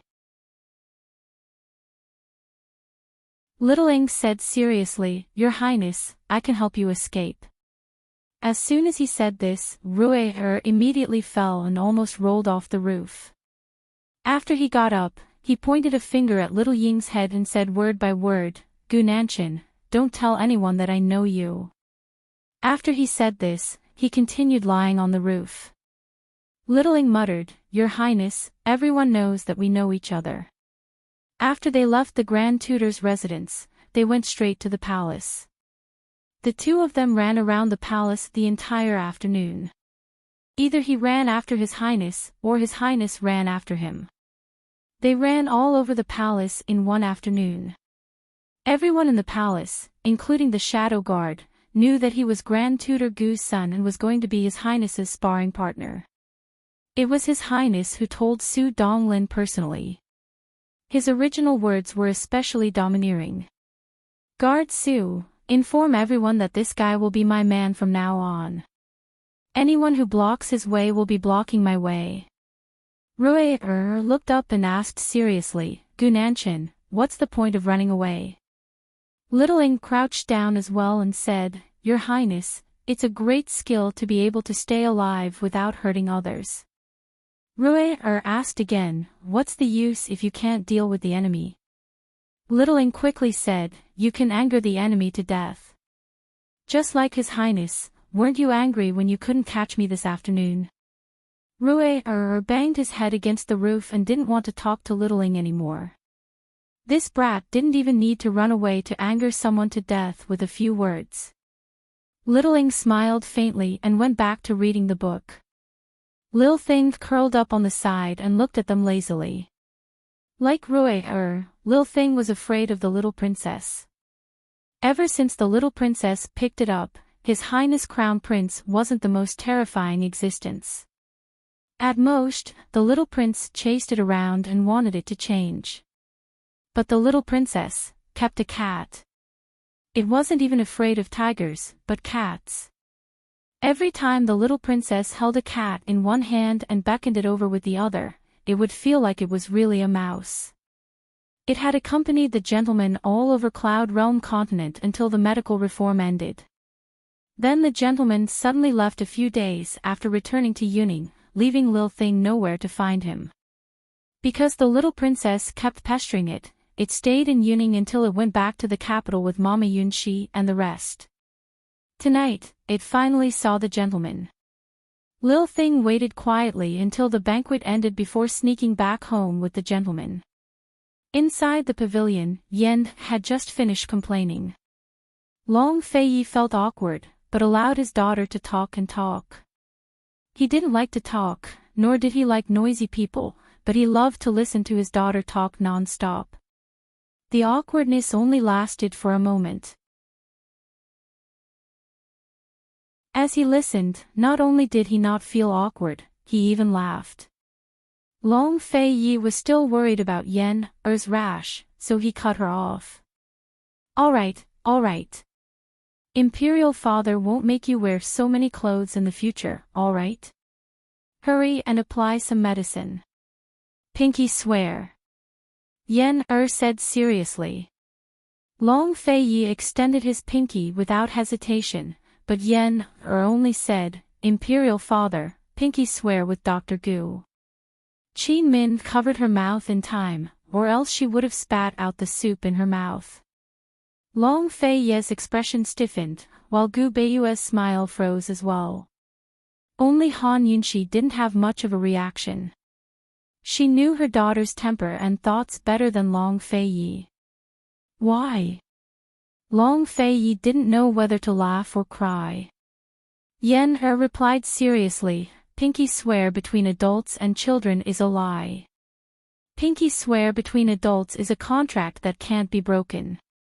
Long Fei Yi thought it over, then said, I'll pinky swear with your imperial mother, all right? Yen shook her head. Pinky swear between men and women is also a lie. Pinky swear between men is a contract between men that can't be broken easily. As soon as she said this, Han Yunxi spat out the soup in her mouth. She really didn't expect her daughter to say something like this. This girl had been doing this since she was 2 years old. Who taught you that? Han Yunxi asked. Yen was very serious. Imperial Mother, I can't betray Master. Han Yunxi wanted to ask more, but Yen urged her Imperial Father. Imperial Father, I knew you were lying. Long Fei Yi felt helpless. He looked at Gu Beiyue, but Gu Beiyue also shook his head helplessly. In the end, it was Gu Beiyue who extended his pinky first. Long Fei Yi also extended his pinky. The two touched and immediately let go. Yen was very satisfied. Before her imperial mother could come over to hug her, she slipped out of her imperial father's arms and rushed to the room at the side. It was so itchy. When Han Yunxi and Qin Min chased into the room, they both burst out laughing when they saw the scene in front of them. They saw Yen leaning against the pillar and rubbing against it with all her might. Han Yunxi carried her to the couch and lifted her clothes to see a small red rash on her back. Qin Min took a look and said, Your Imperial Majesty, it's not a problem. Is the medicine that you applied before still here? Granny Zhao had already rushed over with the medicine. Anyone with experience would know that this was just a small matter.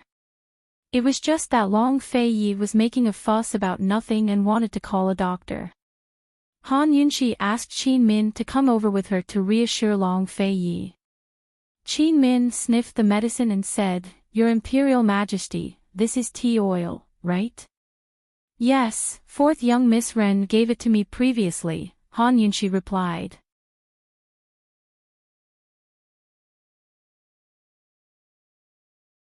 Chapter 1327. Qin Min took out a small medicine bottle and smiled. Your Majesty, this is coconut oil. It's more effective and tastes better than tea oil. Apply this. Han Yunxi naturally knew about coconut oil. She was very surprised. Where did you get this? From the south. I got it when I was living in Jiangnan. Children have delicate skin and are prone to rashes and eczema. Little Shadow is also afraid of heat, so I brought it with me.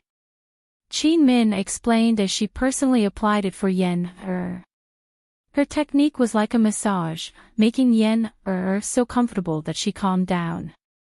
As Qin Min applied the oil, she inadvertently saw a phoenix birthmark on Yen Er's tailbone.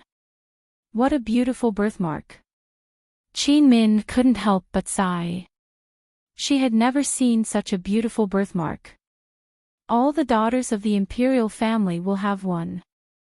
Han Yunxi directly said imperial family and didn't say Western Qin imperial family.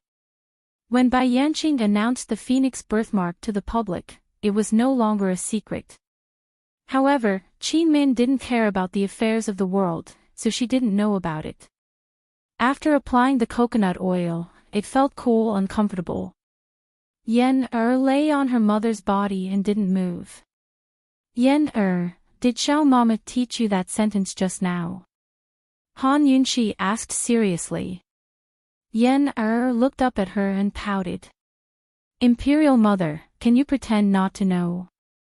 Han Yunshi was amused. Then what benefits do you want to give Imperial Mother?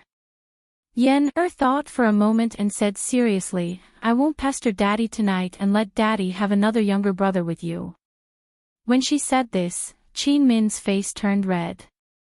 Han Yunshi's face turned even redder. She said angrily, Did Xiao Mama tell you this too? Yen subconsciously wanted to nod, but she immediately stopped and shook her head decisively. No. Then who told you? Han Yunshi asked again. Yen felt especially wronged under her mother's gaze. How could she understand the ambiguity of this topic?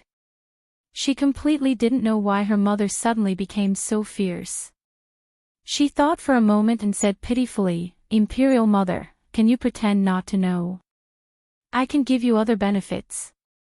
What benefits? Han Yunshi continued to ask. I won't pester Father during the day. Granny Zhao said that during the day, Father can also give birth to a younger brother with Mother. As soon as he said that, not only did Han Yunshi blush, but her neck also turned red. She wished she could find a hole to hide in. Qin Min lowered her head. She was embarrassed and tried her best not to laugh. Seeing that her mother did not speak, Yen was so anxious that she was about to cry. She was afraid that her mother would do something to Xiao Mama. She asked anxiously, Imperial Mother, can you pretend that you don't know anything? I really won't pester Imperial Father anymore. I'll let you have a lot of younger brothers and sisters, all right? If not, I won't. Han Yunshi immediately covered Yen's mouth and stopped her from continuing.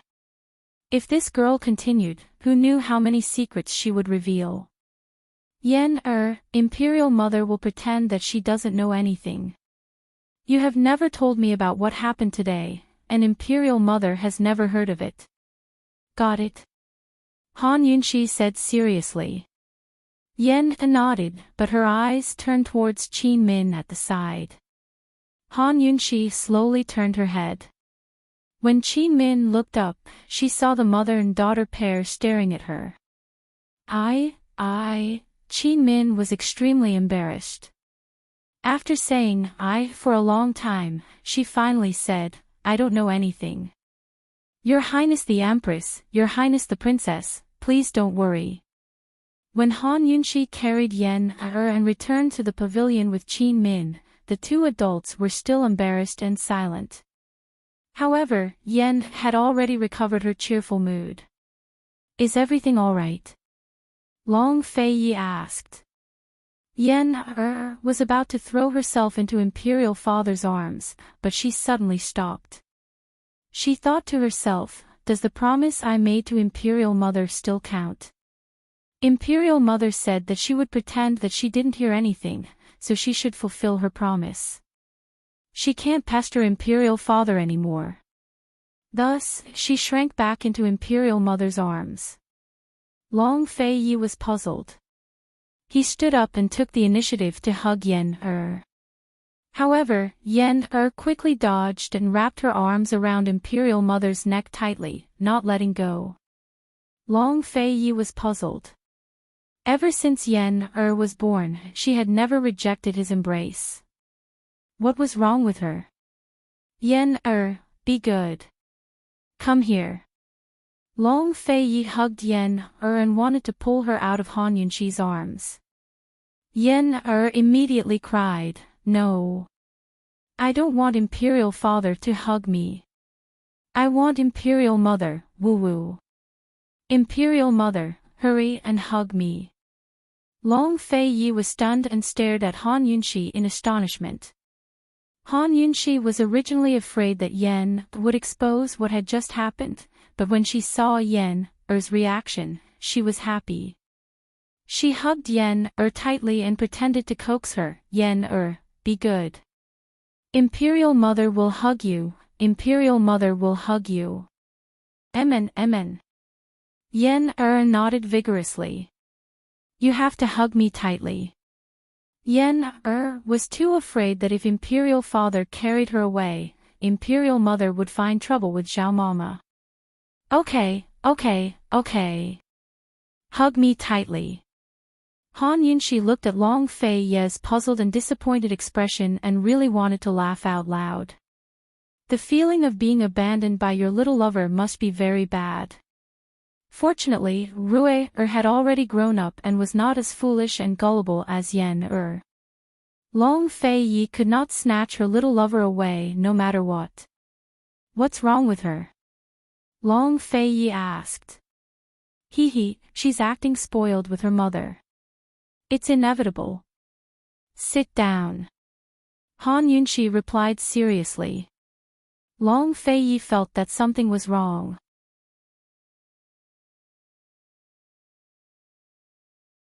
Hearing this, Rue immediately jumped down.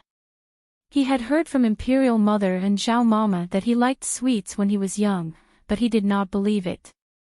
This was because he especially disliked sweet things now, and mooncakes were one of them. When her son arrived, Han Yunxi's smile became even brighter. She waved her hand. Rue, quick, come to Imperial Mother. It was rare that Yen did not dare to pester her Imperial Father. Of course, she had to show off her affection with her son. As Rue approached, Han Yunxi hugged him tightly in her arms and hugged him. Rue was embarrassed and helpless. He was already 5 years old and was an adult, okay. Imperial Mother could not leave him some face. It was fine if she wanted to hug and kiss him in private, but how could she hug him in public like this? Although unwilling, Rue did not resist and obediently allowed his Imperial Mother to hug him. He could not bear to see his Imperial Mother unhappy. Long Fei Yi glanced over. How could his gaze be so complicated? Shadow, why aren't you coming down? Gu Beiyue spoke. Qin Min could not help but burst into laughter. She whispered, Shadow loves sweets the most. With her Imperial Majesty's threat, he definitely won't come down. Gu Beiyue was slightly taken aback. Only then did he realize that he knew nothing about Little Shadow's preferences. He stood up and flew soundlessly to the roof in a flash. Coincidentally, he landed behind Little Shadow. Little Shadow was sitting cross-legged, looking up at the moon. He coughed lightly. Rue immediately turned around. Daddy. Come down with Daddy to eat mooncakes, Gu Beiyue said gently. Little Shadow immediately stood up. Daddy, the moon is so beautiful. Gu Beiyue also looked up. It was the 15th of the month, his birthday. He did not even have the chance to look at the moon properly. Little Shadow walked over and stretched out his arms. Daddy, carry. Gu Beiyue carried Little Shadow up. Little Shadow said, Daddy, when Shadow grows up, I'll protect you too, okay? Gu Beiyue was startled. His heart suddenly softened and warmed. He said, okay. Daddy, wait for me. After Gu Beiyue carried Little Shadow down, he did not let go. Instead, he kept Little Shadow in his arms. Rue watched for a long time. Seeing that Little Shadow had no intention of coming down, his heart finally relaxed. He was most afraid of being mocked by Little Shadow. Yen had been sleeping in the afternoon and did not see Little Shadow. She nestled in Granny Zhao's arms and curiously sized up Little Shadow. She whispered, Granny Zhao, is he the Grand Tutor's son? He's Little Shadow. His name is Gu Nanshan, Granny Zhao answered truthfully. Granny Zhao, he's really good looking, Yen said.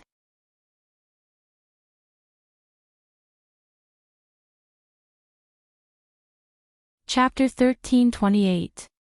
Little Shadow was indeed very good looking. He had delicate features and was very handsome. Most importantly, this child loved to smile. Looking at his gentle and tender smile, it seemed that all troubles would disappear instantly. Granny Zhao acknowledged Princess Yan's judgment with a grunt of acknowledgement.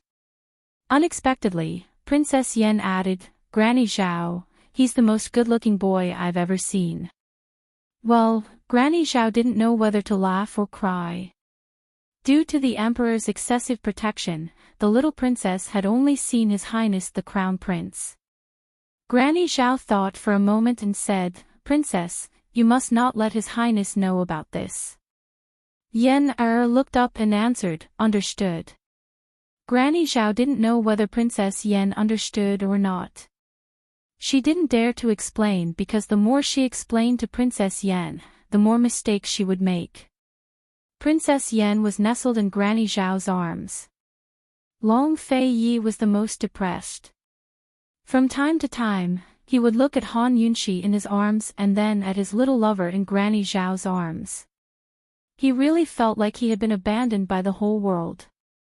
Although depressed, he didn't forget to pick up food for Han Yunxi, Rui, and Yan, Not to mention Gu Beiyue and Qin Min, he wouldn't even feed Han Yunxi in front of Rui, and Yan, Feeding could only be done in private.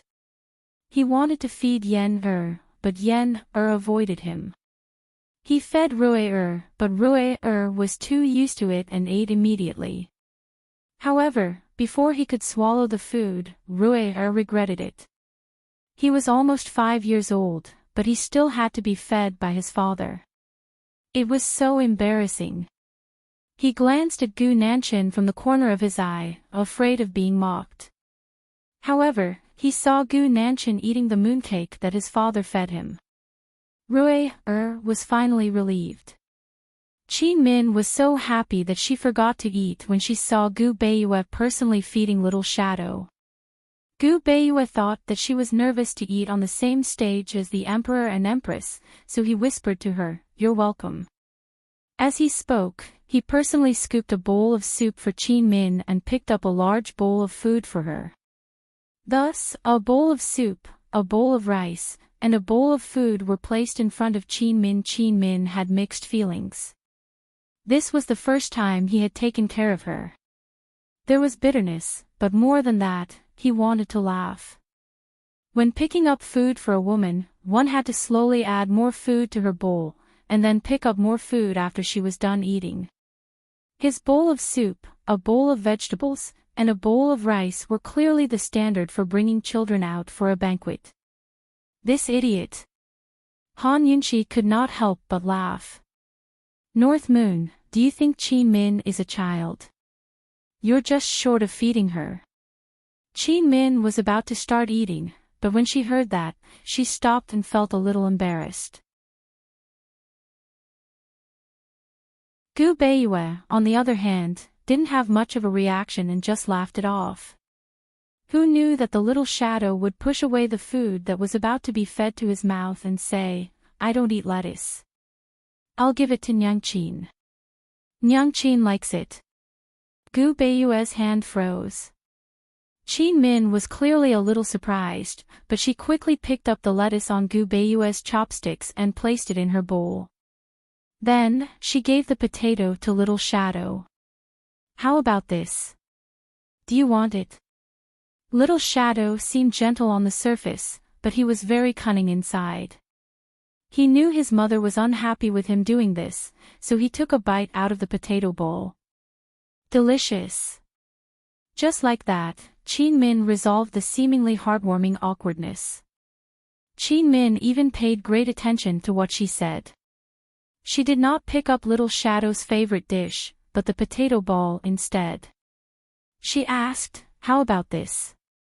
Do you want it, and not, this is your favorite? Go ahead and eat it." As parents, how could they not know what their children like to eat and what they dislike to eat? However, Gu Beiyue just happened to be unaware of this. By doing this, she was helping Gu Beiyue cover up for him.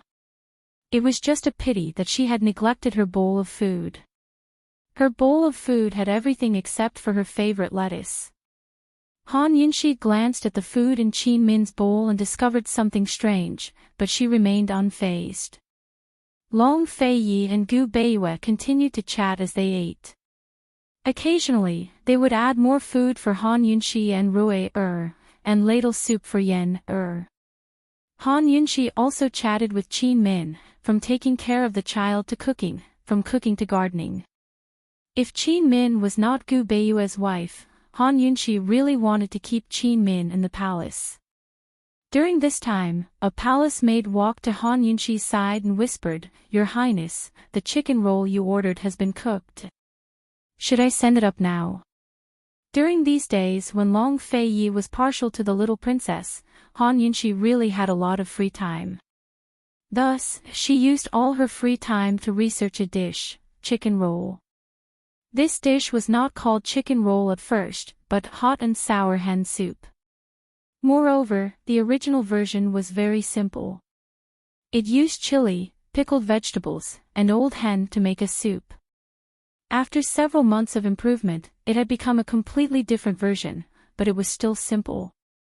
Put the old hen in vinegar and let it simmer for half a day to turn it into a vinegar hen.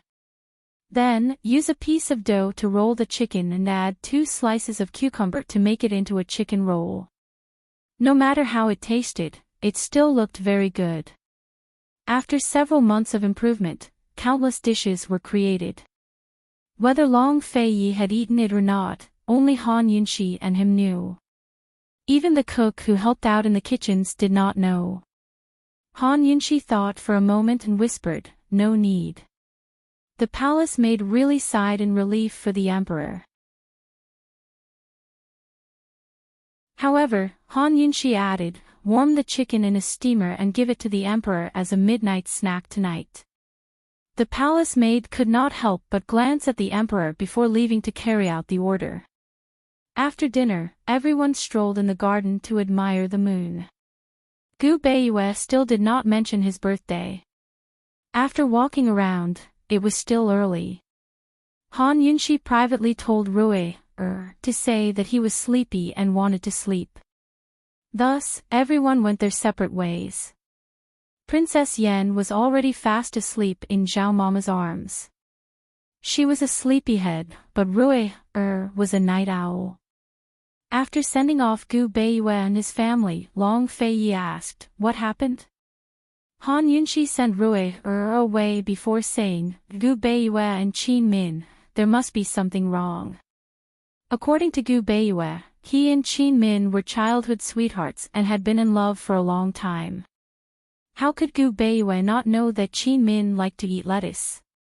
He gave Qin Min so many dishes, but there was not a single piece of lettuce. If Han Yunxi did not mention it, Long Fei Yi would not have noticed.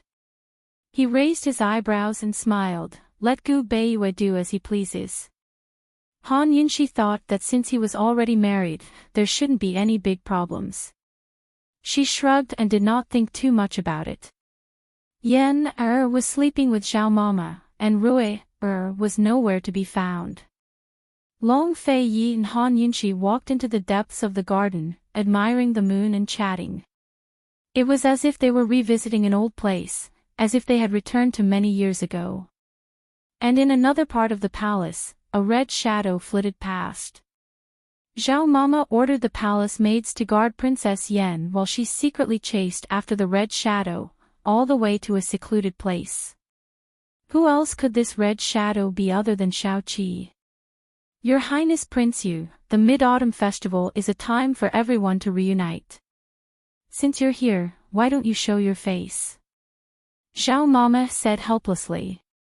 3 years had passed, but Gu's face showed no signs of aging. He looked back with a smile that was as bewitching as ever under the moonlight. His eyes narrowed into slits as if he was eternally happy. He handed over a box of mooncakes and said with a chuckle, "For Poison Lass and Yen, Don't tell them I came." He had spent 2 months trying all of Cloud Realm Continent's time-honored restaurants before picking out the best one. Poison Lass and her daughter both liked sweets, he knew that. 2 years ago, he had been in the mysterious continent. This past year, He had been hiding in Cloud Realm Continent, occasionally delivering nice things to Poison Lass and Yen through Zhao Mama's hands under the pretext that they were tributes from below. There were plenty of people in Cloud Realm Continent who wanted to curry favor with the Empress and Princess Yen, so this excuse had never been seen through. Besides delivering gifts, he would also have Zhao Mama teach Yen about her 3 views on money, power, and men and women. He always said to Zhao Mama, if the Long Fei Yi hides Yen in the palace like this, she'll definitely be tricked as soon as she leaves the palace. Granny Zhao also agreed with his opinion. Thus, Granny Zhao became Yen-er's substitute teacher. Gu left a few more instructions before leaving in a hurry. He was afraid of being discovered by the Long Fei Yi, so he didn't dare to stay long. Gu had already forgotten whether he had joked about marrying the Long Fei Yi's daughter in the future. But he was very clear that the Long Fei Yi would strengthen his defenses as soon as he discovered his presence. He wouldn't let him see Yen. Gu Beiyue disappeared as soon as he left the palace, but Gu Beiyue saw a very familiar brocade box in front of his house. Gu Beiyue was stunned, and Qin Min was curious. But Little Shadow rushed over and picked up the box. "Daddy, this box is so beautiful." Little Shadow was still very cautious about things of unknown origin, so she handed it to her daddy. "Did His Highness Prince Yu come down?" Qin Min couldn't help asking. "It should be." Gu Beiyue answered as he opened the box. Inside the brocade box was a round jade pendant. When the box was opened, the jade pendant was still dim, but after being illuminated by the moonlight for a while, it seemed to absorb the moonlight and gradually brightened. It was very beautiful. "Moonlight jade!" Qin Min exclaimed. Gu Beiyue was very surprised as well. He took out the jade pendant and held it up to the moon for a while. The entire jade pendant was not only sparkling and translucent, but also seemed to emit light. It emitted a layer of light that was as clean and gentle as the moonlight. "It really is moonlight jade." Gu Beiyue was very certain. Moonlight jade was one of the most precious stones below white jade crystal. The reason why it was so precious was firstly because it was rare, and secondly because this stone was very strange. It was usually very dim, but as long as it was illuminated by the moonlight, it would absorb the moonlight and become transparent and bright. It would even emit light. "Why did you suddenly give such a big gift?" Qin Min asked curiously. Gu Beiyue seemed to have thought of something, but Little Shadow suddenly shouted, "Daddy, Mommy, look, there are words at the bottom of the box." Gu Beiyue turned the box over, and only then did he discover 4 large golden words at the bottom of the box, "Birthday gift." Qin Min suddenly realized and asked Gu Beiyue in surprise, "Today is your birthday?"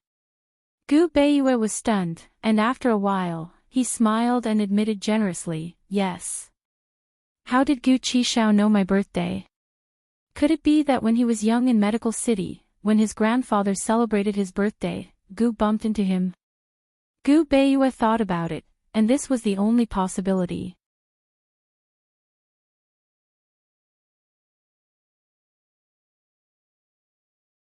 Chapter 1329. Today is Daddy's birthday. Little Shadow was also very shocked. He raised his head and looked at his mother. "Mother, you didn't know either." Qin Min was startled. She looked at Gu Beiyue, not knowing how to answer. Gu Beiyue also didn't know how to answer Little Shadow. The family of 3 stood at the door in silence. In the end, it was Little Shadow who spoke first. "Daddy, why didn't you tell Mother, why didn't you tell me?" Gu Beiyue held it in for a long time before he came up with a reason. Because it's mid-autumn. It'll be better after mid-autumn." "Why can't mid-autumn and my birthday be celebrated together?" Little Shadow tilted his head and asked. Because Daddy doesn't want to celebrate his birthday."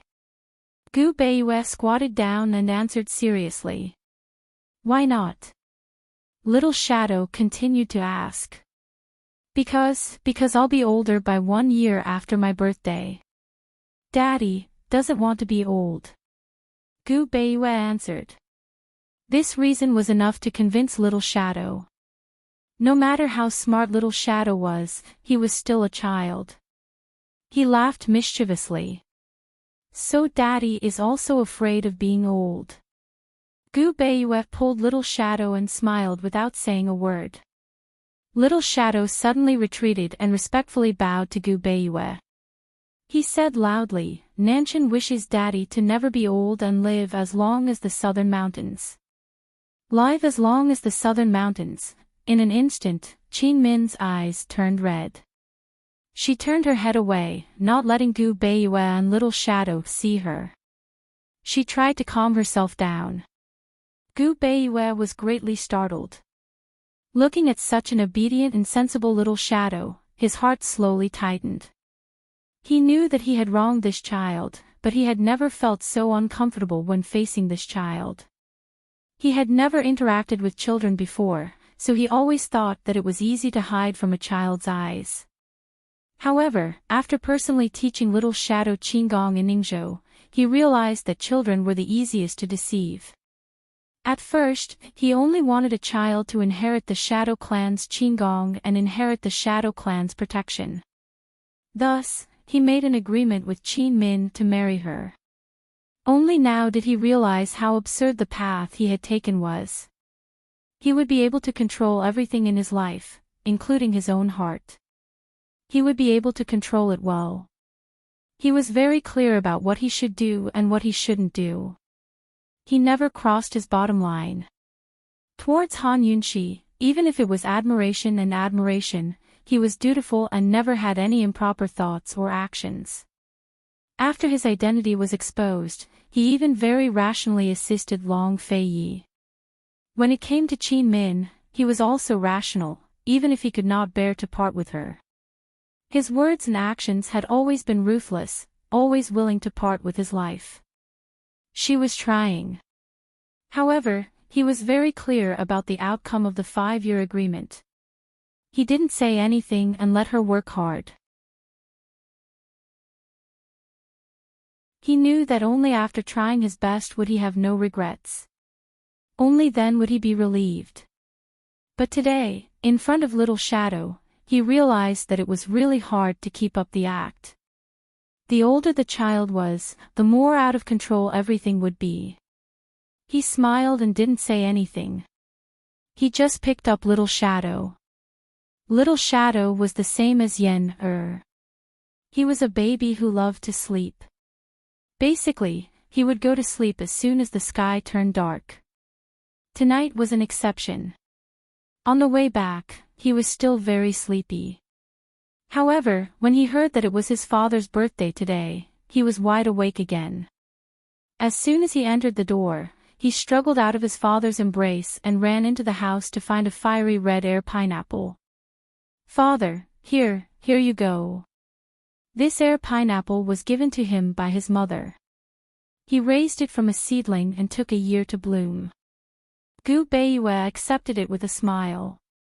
Little Shadow pestered him and told him a bunch of details about the air pineapple. He repeatedly reminded him not to spray too much water or it would rot. In the end, Little Shadow was too sleepy and asked, Father, it's late. Are you going to sleep? Gu Beiyue carried him to the couch and lay down with him. Little Shadow waved to Qin Min who had followed them in. Mother, it's time to sleep. When they were in Ningzhou, Little Shadow always went to bed early. It was always Qin Min who coaxed him to sleep. Qin Min always told him that his father still had to read medical books and would sleep at night. Little Shadow didn't wake up early either. Every time he woke up, Qin Min would have already made breakfast and would always tell him that his father had woken up early. As a result, Little Shadow got used to it after so many times. He didn't expect that on their first night back at the Grand Tutor's residence, they would face the problem of sleeping. However, Qin Min still easily resolved it. She said, "Shadow, mother will sleep with you. Your father needs to take a medicinal bath today." Shadow also knew about Gu Beiyue taking a medicinal bath. Although he was learning Qigong and medicine at the same time, with his current level, he couldn't see the effects of those medicinal decoctions at all. In addition, his mother would often make some medicinal decoctions for him to take. He just treated it as recuperation and didn't think too much about it. Little Shadow was so sleepy that his eyes were about to close.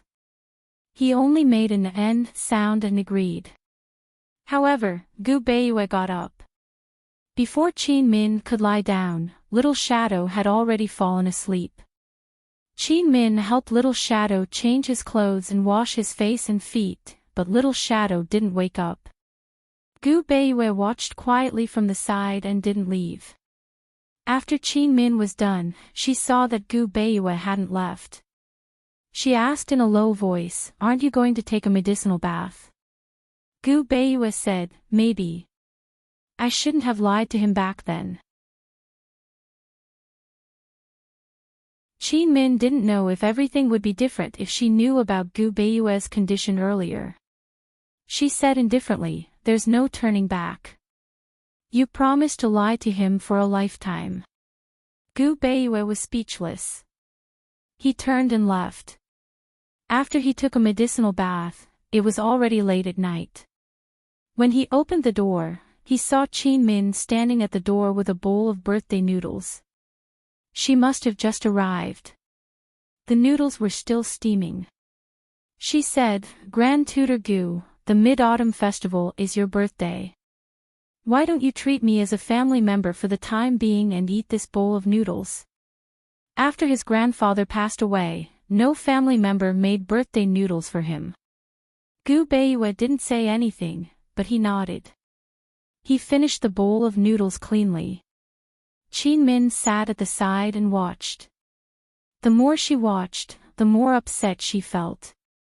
"Gu Beiyue, oh Gu Beiyue, I can be cruel and not love you, but I can't be cruel and not protect you and not take care of you." Gu Beiyue finished the bowl of noodles. Qin Min cleaned up the dishes and left. After Qin Min left, Little Thing came down from the roof. It hugged its arms and bowed to Gu Beiyue. It was also when it saw the bowl of birthday noodles that Little Thing knew that it was young master's birthday today. It wanted to wish young master a happy birthday, but it couldn't, so it could only bow. Gu Beiyue understood. He smiled and hugged Little Thing in his arms. He stroked it gently. "Little Thing, long time no see." Little Thing rubbed against his palm affectionately. Finally, it jumped onto his shoulder and pointed at the moon in the sky. Gu Beiyue looked up and faintly said, "Little Thing, in the future, help me protect Qin Min and Nanqin, okay?" Little Thing didn't understand. It thought that young master was asking if the moon was beautiful or not. It nodded seriously. That night, Little Shadow slept peacefully. Gu Beiyue and Qin Min looked at the moon for the whole night. The next day, Little Shadow just finished practicing and wanted to return to his room. He bumped into Xianyuan Rui standing at his door. His figure flashed and arrived in front of Xianyuan Rui. He bowed respectfully. "Crown Prince, good morning." "It's not early," Xianyuan Rui said coldly. "Crown Prince, what advice do you have?" Little Shadow asked with a smile. "I was entrusted by someone to bring you to the palace." Xianyuan Rui's tone was cold. He was somewhat unhappy. He had a pile of homework to do today, but Yen pestered him to bring her to the Tai tutor's residence. Even if he borrowed courage from Imperial Mother, he didn't dare to bring that little devil out of the palace. First, he couldn't subdue her. Second, if Imperial Father knew, he would definitely be grounded. Helpless, he could only personally go and bring Little Shadow to the palace. Yen came to the Tai tutor's residence to play with Gu Nanqin. Little Shadow was nervous. There were only a few people in the palace, and there were only 3 people who could ask His Highness the Crown Prince to do things. Princess Yen, the Empress, and the Emperor. Of these 3, who wanted to see him? Before Little Shadow could ask, Xianyuan Rui opened his mouth first. "Let's go, my little sister wants to see you." Little Shadow widened his eyes and asked, "Why does Princess Yen want to see me?" Xianyuan Rui rolled his eyes.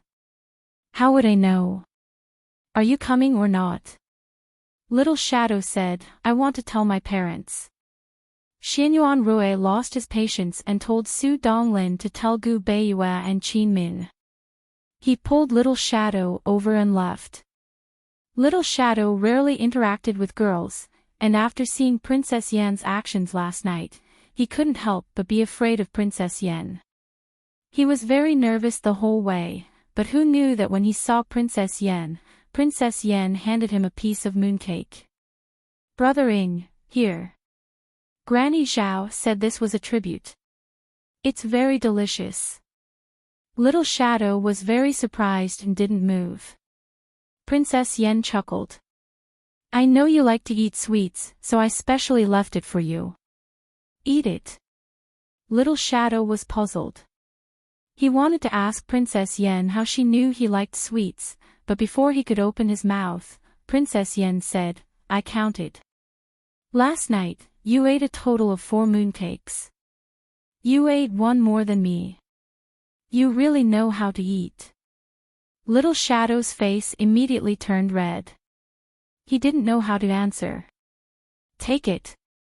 Hurry and eat it. This is the last one. Otherwise, I'll regret it," Princess Yen urged. Little Shadow took the mooncake and ate it in big bites. Princess Yen was happy. "Brother Ing, if you play with me in the future, I'll give you delicious food." Little Shadow ate while nodding his head. Not for anything else, but because this mooncake was really delicious. It was the best dessert he had ever eaten. Xianyuan Rui was waiting at the side. He wanted to wait for Little Shadow to finish eating the mooncake and take him away to accompany him to do his homework. However, when he saw Little Shadow nod his head, he couldn't help but roll his eyes. He snorted disdainfully and turned to leave. In his opinion, little friends who were too easily bought over by delicious food were not good companions. Just like this, Little Shadow became familiar with Crown Prince Rui and Princess Yen, and gradually became a frequent guest in the palace. He followed the Crown Prince and Princess Yen to study, accompanied the Crown Prince to practice martial arts, and was often pestered by Princess Yen to play with him. His father was a busy man, so he became a little busy man. And Qin Min had been closed in the house and didn't go out. She concentrated on studying acupuncture. When she was tired, she went to take care of the wasteland in the house to change her mood. On this day, after Little Shadow fell asleep, Qin Min looked for Gu Beiyue to discuss the efficacy of the medicinal bath. Although Gu Beiyue had been soaking in the medicinal bath every day for several months, Qin Min didn't find that his condition had improved a little. As for whether it had worsened or not, she couldn't tell from his pulse. However, after being treated for so long, there was no improvement. This in itself was a sign of deterioration.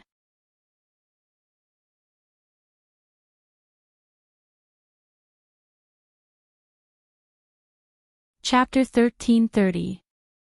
As Qin Min supervised Gu Beiyue's medicinal bath, she came up with a set of acupuncture techniques. What she wanted to discuss with Gu Beiyue was the combination of medicinal treatment and acupuncture to see if it would be more effective. Ever since the 5-year agreement, Gu Beiyue's attitude towards treatment had been very positive. He cooperated with Qin Min's supervision and at the same time, he also studied the illness with Qin Min and came up with a better treatment. After all, Gu Beiyue's medical skills were much better than Qin Min's. When Qin Min proposed acupuncture, Gu Beiyue gladly accepted. He cooperated with Qin Min's acupuncture and helped with all the adjustments. Thus, they began the combination of medicinal bath and acupuncture treatment. Every day, they would have a medicinal bath and acupuncture treatment. Originally, Gu Beiyue's illness would act up twice a month. After they started the acupuncture treatment, Gu Beiyue's illness only acted up once a month. Qin Min was overjoyed, but Gu Beiyue only smiled faintly. Very soon, Qin Min was dealt a blow. This was because Gu Beiyue's illness acted up 3 times in the following month. Qin Min's eyes were red. Gu Beiyue was like a bystander and comforted her. It's not a big deal. It's common for illness to act up. Let's wait and see. Thus, acupuncture and medicinal bath treatment were used. Qin Min did not care about the wasteland anymore. She immersed herself in the acupuncture treatment and practiced it every day and night. Other than cooperating with Qin Min's treatment and teaching little shadow martial arts, Gu Beiyue's work went on as usual. He taught the crown prince to study, read history, and commented on politics. He busied himself with the medical department's affairs and often had secret discussions with the group of advisors from the Long Fei Yi. As the days passed, his illness also acted up. Sometimes, his illness would act up 3 or even 4 times a month. However, other times, it would not act up for an entire month. Qin Min's mood fluctuated along with his illness. Fortunately, Han Yunxi would invite Qin Min into the palace when she was free. She would also come to the Grand Tutor's residence to play with Qin Min. Only when Han Yunxi came to visit Qin Min could Qin Min take out a pile of golden needles and medical books to temporarily relax. Peony's heart ached when she saw this. She refused to budge an inch for fear that her mistress would tire herself out. How could Gu Beiyue not feel heartache? It was as if he could see his mother's sleepless nights because of his father's illness. However, Qin Min was much stronger than her mother. He did not know if Qin Min had shed tears behind his back, but at the very least, she had never cried in front of him. Her eyes had only turned red once. Day after day, it seemed to be repeating itself, but it was not quite the same. Life went on like this, and before they knew it, 2 years had passed. For the past 2 years, Qin Min would cook a bowl of longevity noodles for Gu Beiyue. Gu Beiyue would finish the noodles, smile at her, and thank her. Even though Gu Beiyue's condition kept worsening, Qin Min was never discouraged.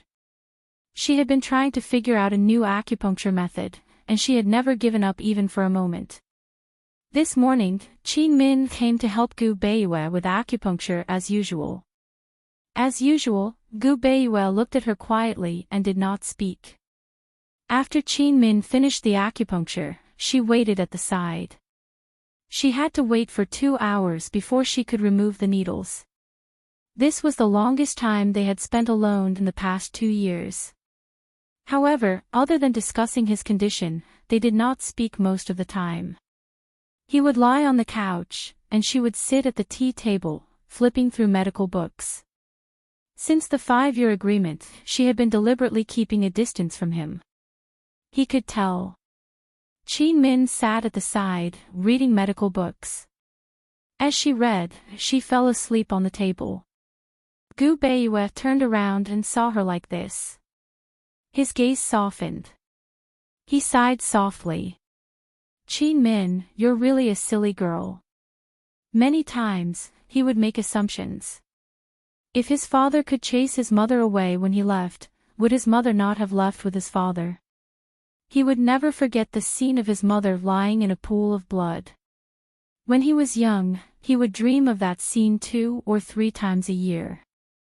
Later on, when he grew up, he never dreamed of it again. Gu Beiyue looked at her. When it was time to remove the needles, he did not wake Qin Min up. Instead, he asked the medical assistant to remove the needles for him. He put on a coat for Qin Min and went out. When Qin Min woke up, it was already late at night. When she looked up, she immediately looked at the bed, only to see that it was empty. Gu Beiyue! She shouted. Gu Beiyue, who was sitting at the side, smiled faintly. Dr. Qin, what did you do last night? She actually slept from morning till night. How tired must she be? Qin Min heaved a sigh of relief. Why didn't you wake me? The shadow accompanied the crown prince out of the city early in the morning. He won't be back tonight. I saw that you had nothing to do, so I didn't disturb you, Gu Beiyue said faintly. However, Qin Min was furious. She slammed the table and said angrily, I have a lot of things to do. I want to read medical books. I still have a few sets of acupuncture techniques that I haven't figured out yet. Gu Beiyue was startled and did not say anything else.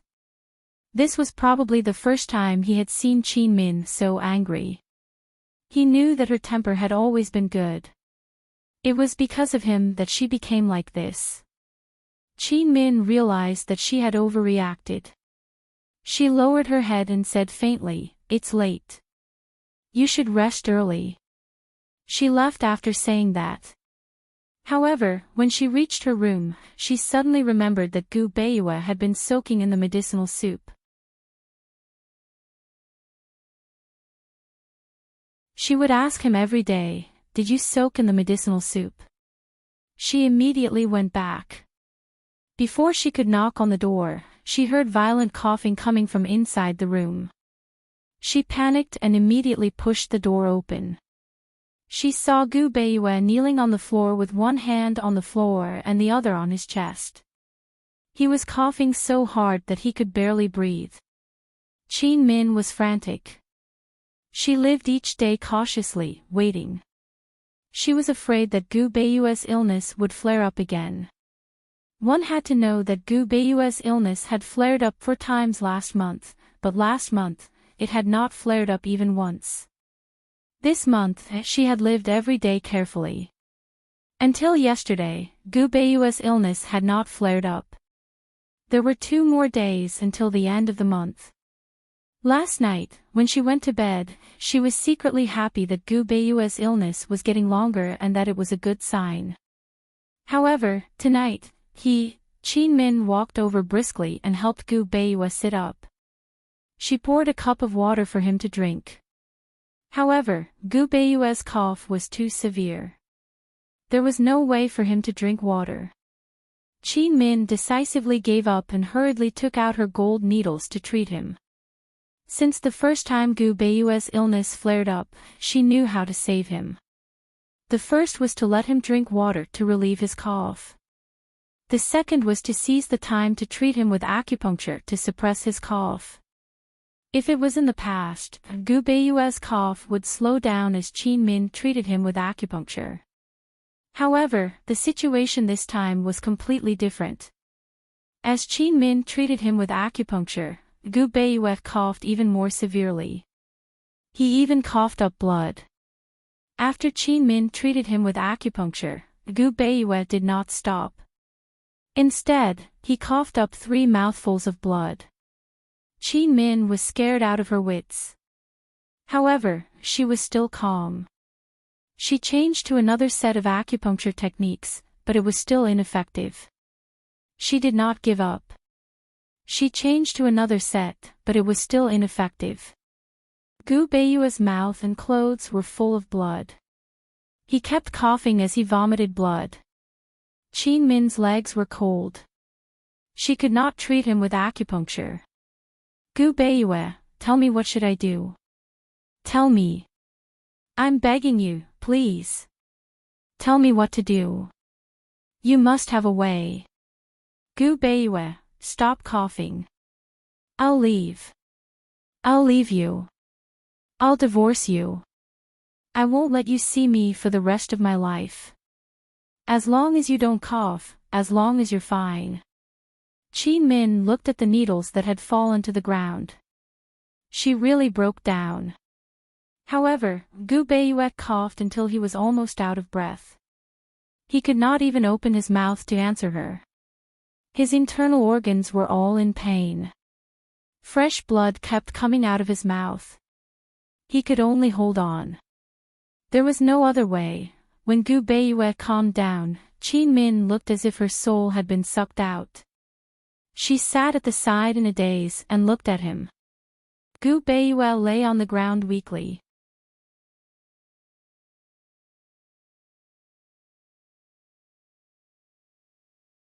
She was suddenly enlightened. Doctors didn't treat themselves, but doctors knew themselves.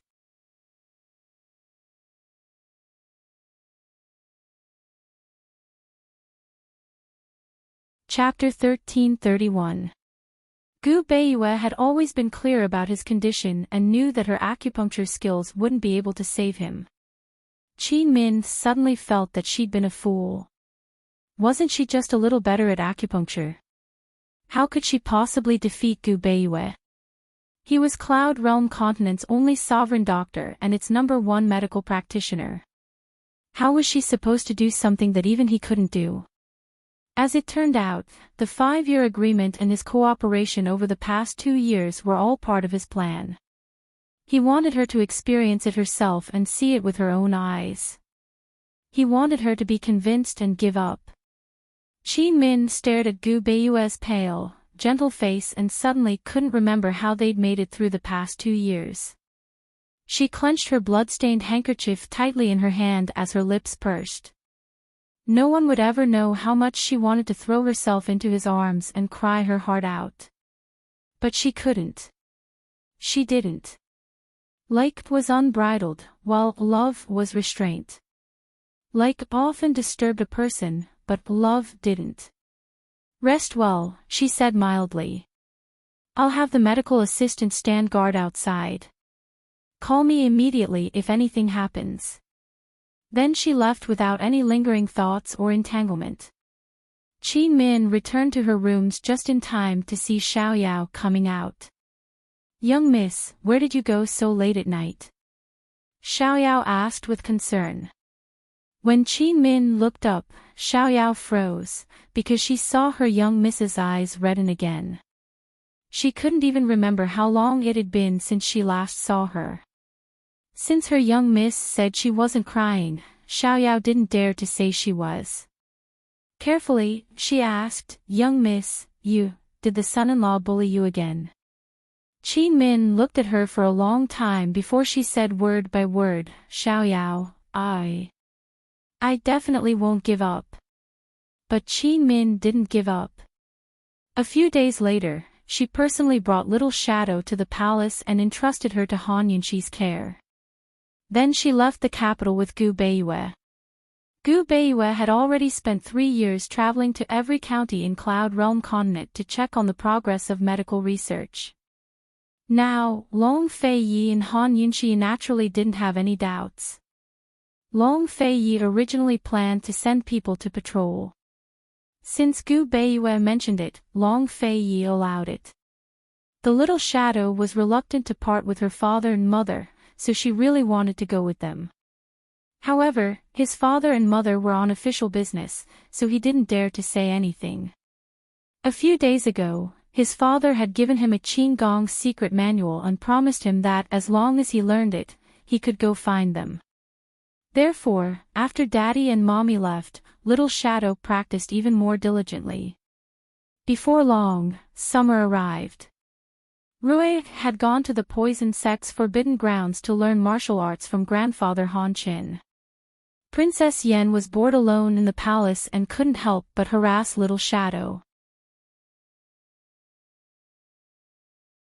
Little Shadow said to her seriously, Your Royal Highness, I have to master Qinggong before I can catch up to my father and mother.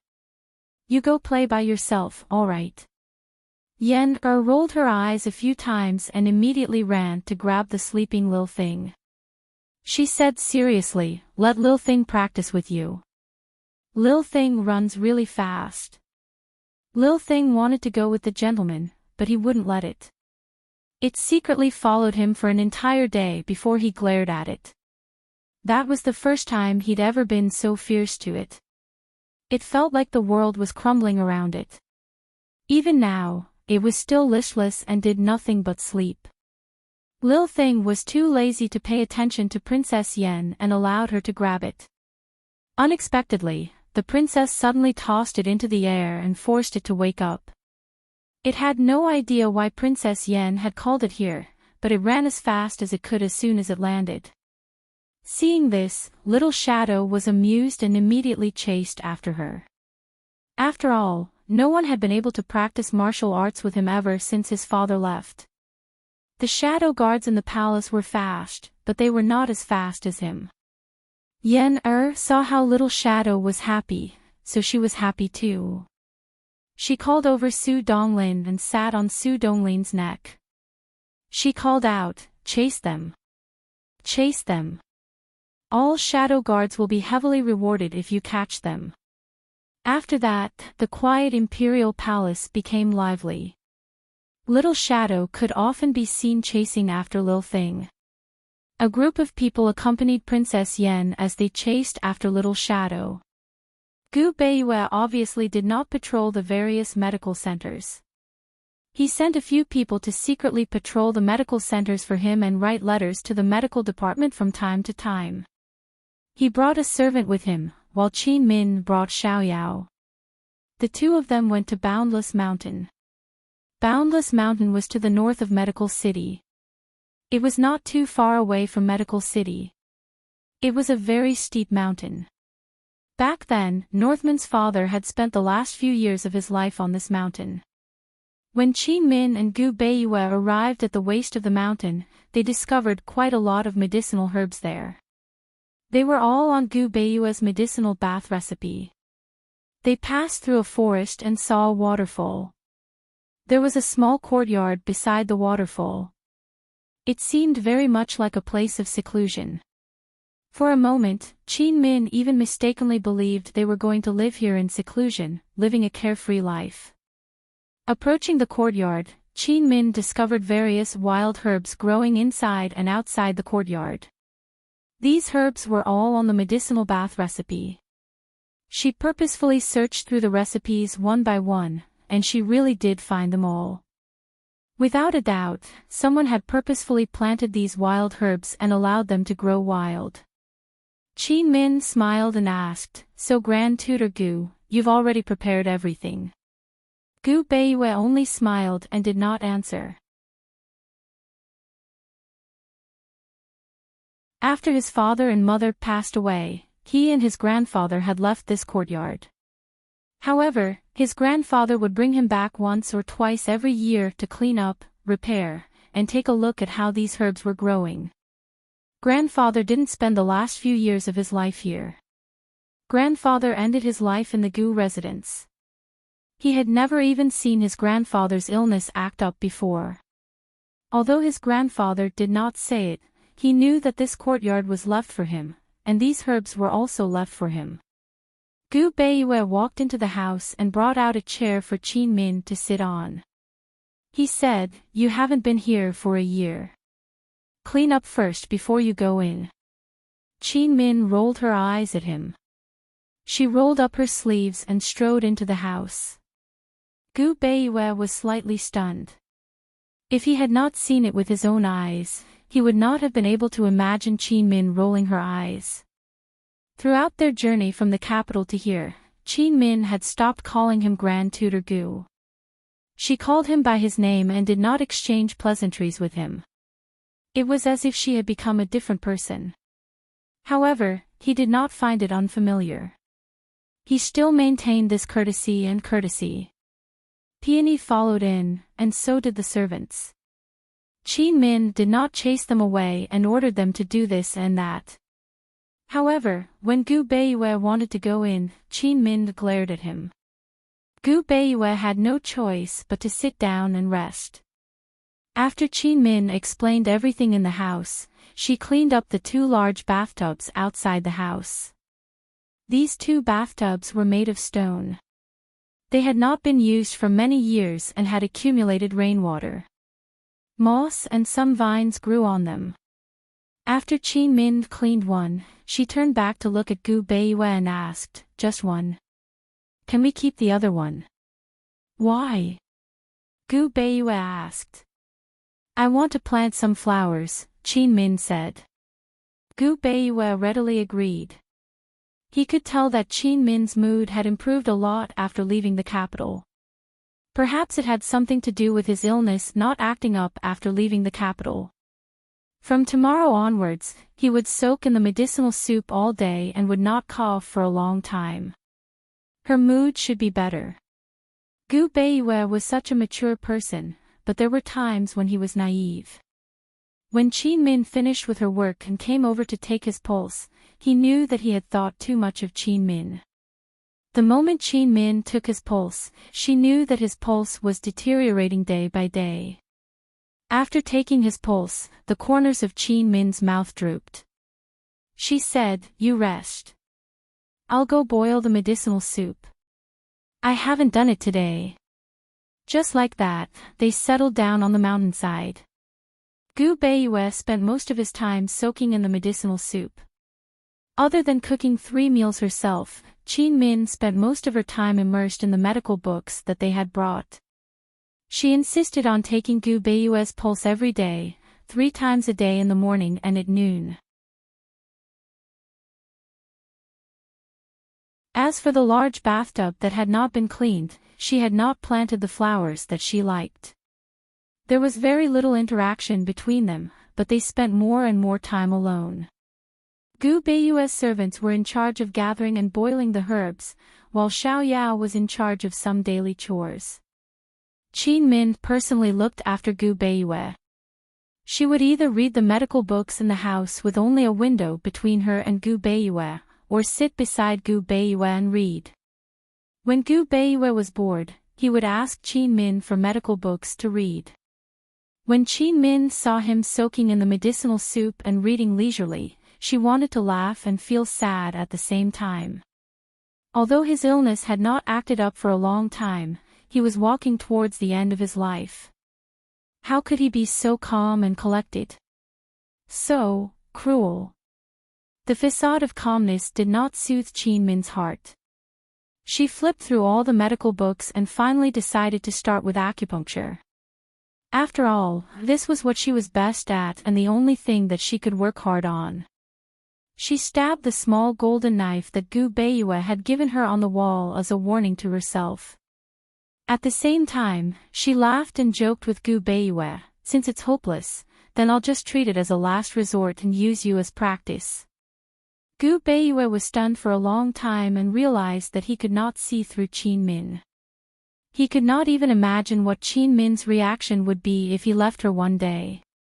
Until one day, when he passed by Qin Min's room, the door happened to be open. He caught a glimpse of the small golden knife and the medical books on her table. He sighed softly and did not know what to say. He could only pretend that he did not see it. Day by day, time passed by.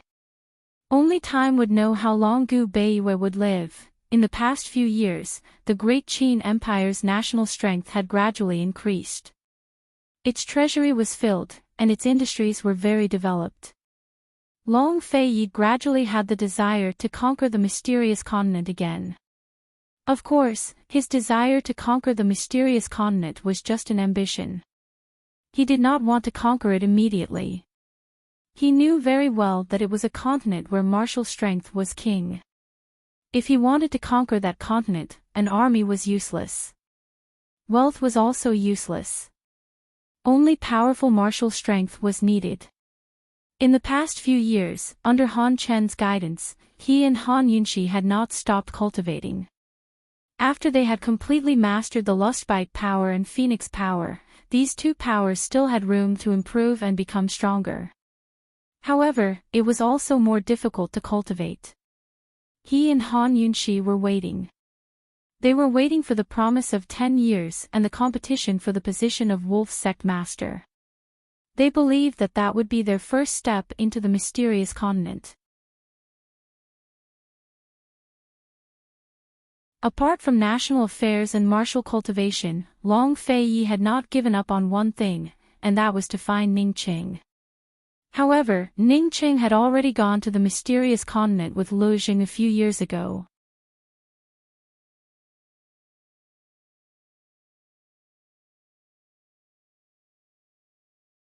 Chapter 1332. It was the middle of autumn now, so even the northern regions of Cloud Realm Continent weren't cold yet. But to the north of Cloud Realm Continent, the mysterious continent was already snowing by the ice sea. Although the mysterious continent had 4 seasons, its winters were especially long. In some ways, winter had long begun here. Ning Cheng was a winter lover. Besides his addiction to alcohol, he had another secret hobby: he liked to sleep in the sun on winter afternoons. If he couldn't be found anywhere in winter, he'd definitely be found in the sunniest places. Unfortunately, no one knew where he was now. Every winter, he would be in a good mood. He followed Lu Jing to the mysterious continent and stayed there for 1 winter before deciding never to go back. Lu Jing was the first to catch wind of Jin Zi's invasion of Winter Crow Country and the first to flee. Many of the slave masters who followed him had no choice but to sneak into Northernly to avoid being caught red-handed. Only Lu Jing escaped to the mysterious continent without hesitation. Ning Qing didn't contact Jin Zi to capture Lu Jing. Instead, he helped the man escape Jin Zi's eyes and reach the shores of the ice sea. This was Jin Zi's first real battle, but his biggest regret was that he couldn't catch Lu Jing. What would he think if he knew it was Ning Cheng's doing? Naturally, Ning Cheng hadn't helped Lu Jing for nothing. He wanted to use him to cross the ice sea and investigate Jin Zi's origins while getting a feel for Lu Jing's background. He had long confirmed that Jin Zi was sold from the mysterious continent to the Winter Crow Nation.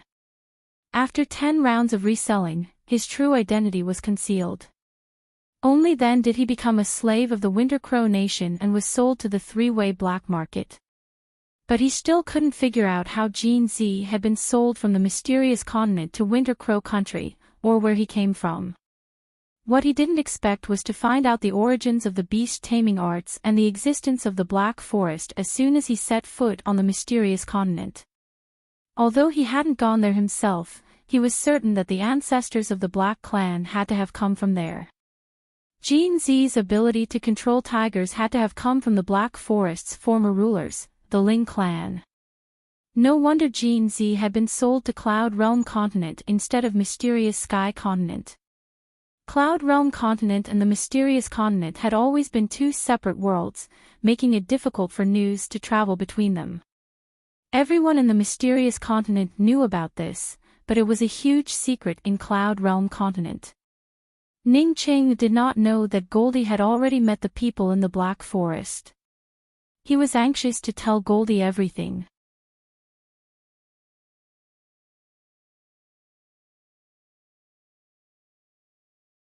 Although Lu Jing didn't know how to fight, the golden-eyed snow mastiffs were afraid of him and submitted to him.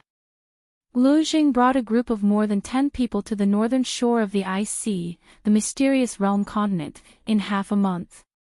Ning Cheng was very puzzled at first, but when he learned about the Black Forest, he guessed that Lu Jing had most likely come from there. It was also very likely that Lu Jing had personally taken Jin Zi out of the Black Forest. Ning Cheng thought that Lu Jing would return to the Black Forest, but not only did Lu Jing not return, but he also led the Lubei Chamber of Commerce to do all kinds of business on the mysterious realm continent. Ning Cheng was even more valued by Lu Jing because he had helped him escape from Winter Crow. After arriving at the mysterious realm continent, he had also helped Lu Jing earn a lot of money. Now, Ning Cheng's position in the Lubei Chamber of Commerce was not only on par with Lu Jing's adopted daughter, Lulu, but also had the potential to surpass her.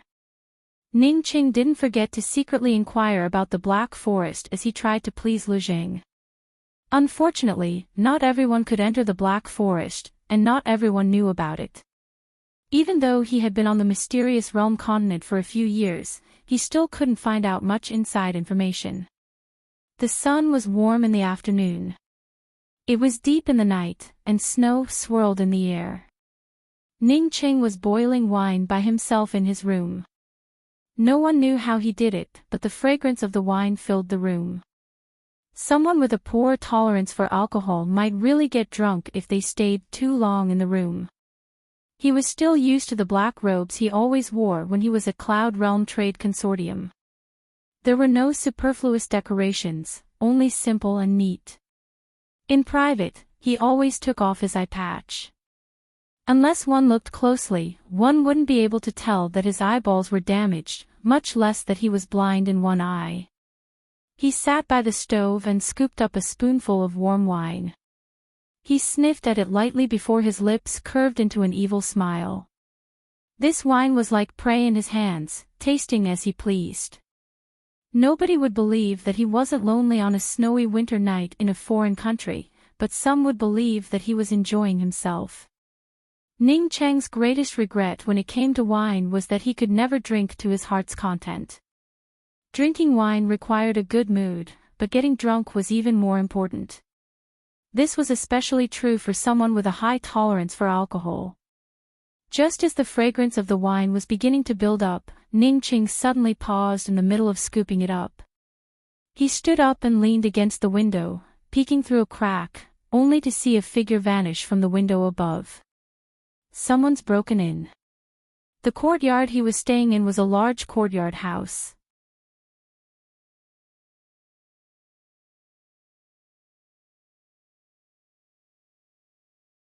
Her gaze kept shifting from the cabinet to the bed, and then back to Ning Cheng. The one in the cabinet was prepared for you. You need to use all 3 keys to open the lock of the treasure. Ning Cheng said again. Lei was a greedy person. After hesitating for a moment, she walked towards the cabinet and decisively opened it. Who knew that as soon as the cabinet opened, an arrow would shoot out? Lei was stunned. The person behind Ning Cheng was also surprised. He immediately chased out and shouted, Jean, be careful.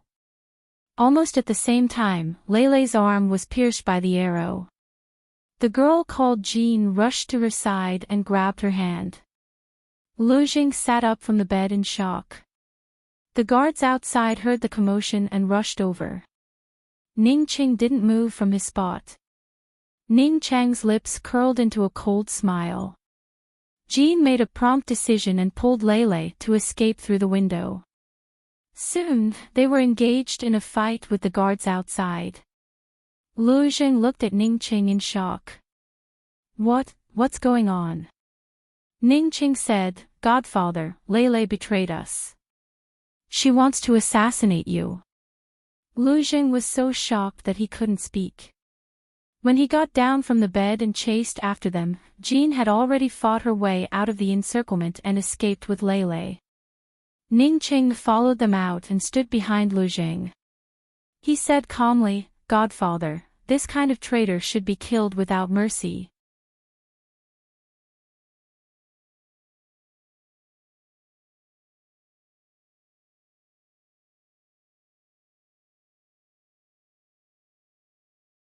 Although Ning Cheng saw the tears in Lu Zheng's eyes, after Lu Zheng turned around and entered the house, the corners of his mouth still curled up into a mocking smile, without the slightest bit of sympathy. Lu Zheng was a slave trader, and even more so, a trafficker. He was betrayed by Lei, so what? That night, Ning Cheng did 3 things. The first was to spread the news that Lei had betrayed the Liu Bei Chamber of Commerce and offered a sky-high reward. The second was to lock up all of Lei's henchmen in the Liu Bei Chamber of Commerce. Even if it was someone with a high position in the Chamber of Commerce, he showed no mercy. This time, he arrested more than 10 people. Ning Cheng did not interrogate them. Ning Cheng only used this as an excuse to arrest them. He needed to clear out Lei's henchmen in the Liu Bei Chamber of Commerce and replace them with his own trusted aides. The third was to interrogate a woman, Shaikyu. On the first New Year's Eve and Ning Cheng entered the Liu Bei Chamber of Commerce, Lu Jing gave him a female slave, Shaikyu. Although it was given in Lu Zheng's name, she was actually one of Lei's people. Ning Cheng still kept Shaikyu by his side.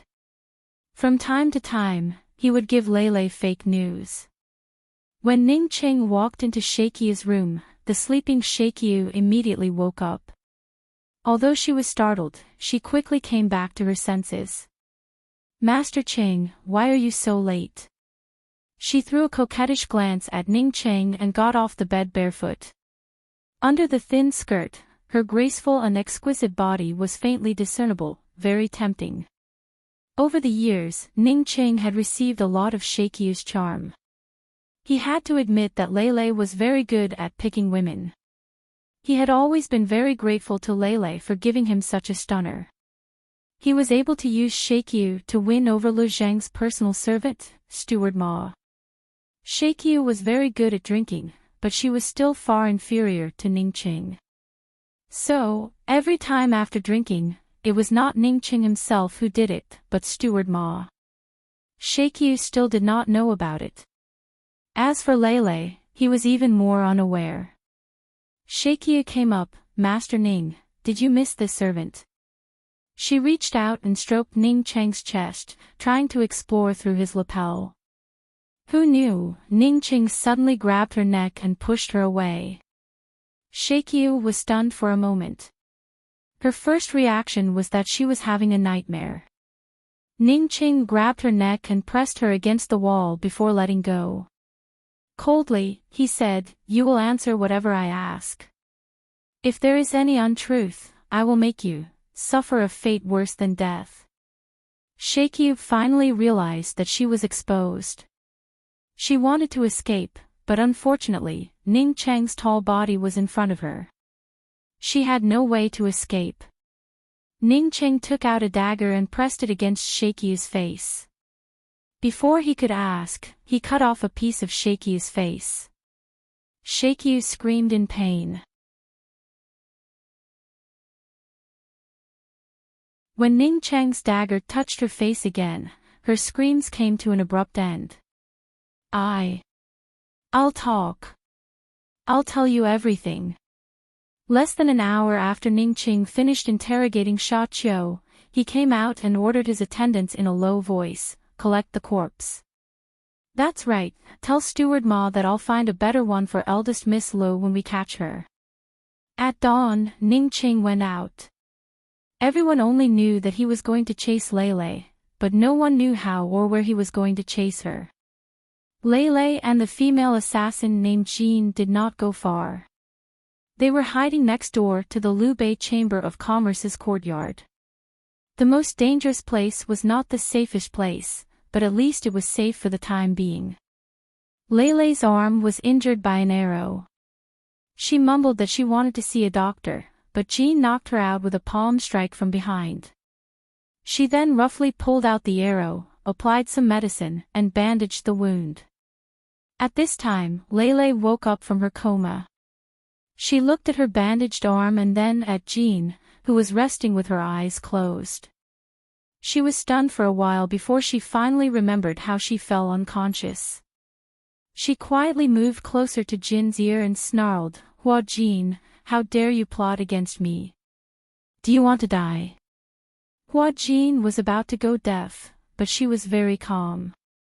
She shifted her position to put some distance between her and Lele before opening her eyes to look at her. Coldly, she said, "I'll treat your wound and give you 100 taels for the consultation fee. Remember to pay me back along with the debt for killing Lu Zhang." Her name was Hua Jin. After leaving her family, she became a professional assassin. Her first business deal was with Lele, who had just arrived on the mysterious continent. Lele offered a sky-high price to hire Hua Jin as her personal assassin, but Hua Jin refused. Thus, Lele began to default on her debt. According to Lele, there was no relationship in the world that was more reliable than a debt relationship. As long as she owed Hua Jin money, Hua Jin would never cut ties with her. In order to show her sincerity, Lele took the initiative to tell Hua Jin about her background. Hua Jin, who had never been good at socializing with others, did not know what was wrong with her head. She actually told Lele about her background 2 hours after Lele revealed her identity. As a result, the friendship between the two of them, who knew each other very well, was built and stabilized as Lele went into debt again and again. 100 taels for the consultation fee. Leilei's face was full of disbelief.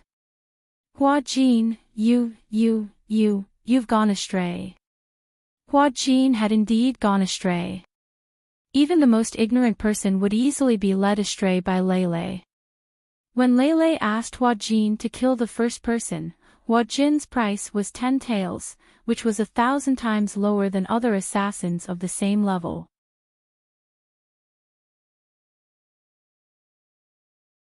Yesterday, when Leilei asked Hua Jin to kill someone, Hua Jin did not ask for a price, but a condition. She wanted Leilei to give her 100,000 taels every year. Hua Jin answered seriously, Jin, I learned it from you. Leilei rolled her eyes and stood up with a sigh. 100 taels it is. Anyway, I'll never be able to repay my debt to you. If I'd known this would happen, I would have paid all my debts back then. She had originally wanted to assassinate Lu Zheng and frame Ah Qing. Now that her plan had failed, she knew very well that Lu Zheng would cut off all her sources of income.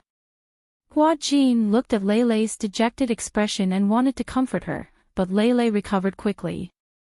She said, "That's fine too. From today onwards, I'm no longer Leilei." Lu Zheng had given her the name Leilei. Her real name was Hua Jin, and she had a very noble surname in the mysterious continent. She had secretly found out all this from the information in Lu Zheng's study. She had never wanted to go home and acknowledge her family. She only wanted to be free and do what she liked to do, earn money. She had planned well. She would kill Lu Zheng and frame Ah Qing.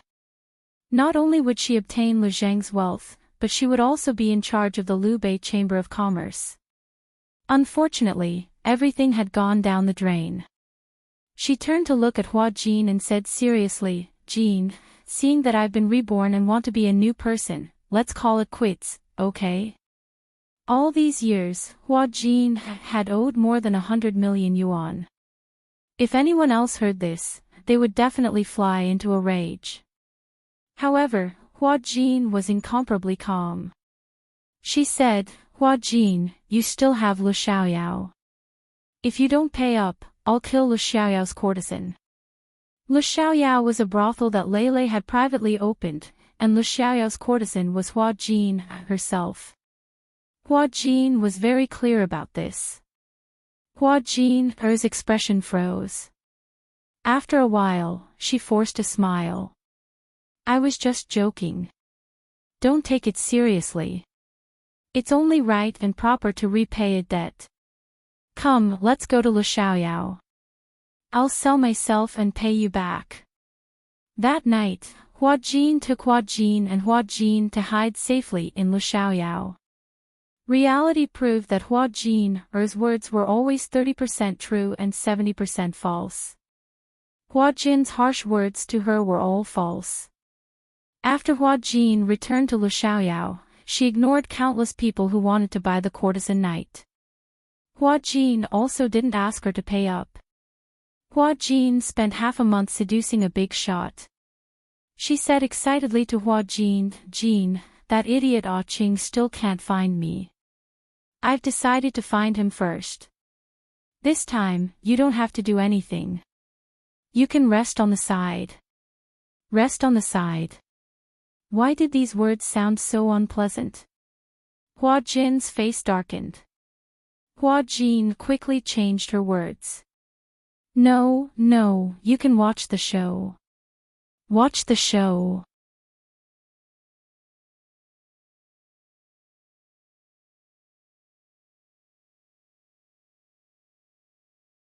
Chapter 1334. The headquarters of the Lubei Chamber of Commerce was located in Pingyang City, the largest city in the southern part of the mysterious continent. Lu Xiaoyao was located in Luoxia City, a small city in the northern part of Pingyang City. Lu Xiaoyao was far more famous than this city. Therefore, many people came to Luoxia City for Lu Xiaoyao. Over time, Luoxia City was innocently given the nickname of Flower City. Most of the men who came to Luoxia City would be regarded as a womanizer.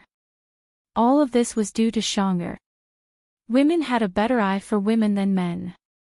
Shang'er was a perfect example of this saying. All the girls in Luoxiao were personally selected by her. The most successful thing about Luoxiao was that they had a top courtesan. This courtesan had been wearing a mask since her debut and had never shown her face. However, she had successfully attracted countless men to go crazy for her and spend a lot of money for her. Not for anything else, but because she had superb dancing skills. She didn't need her face to win a man's heart with a dance.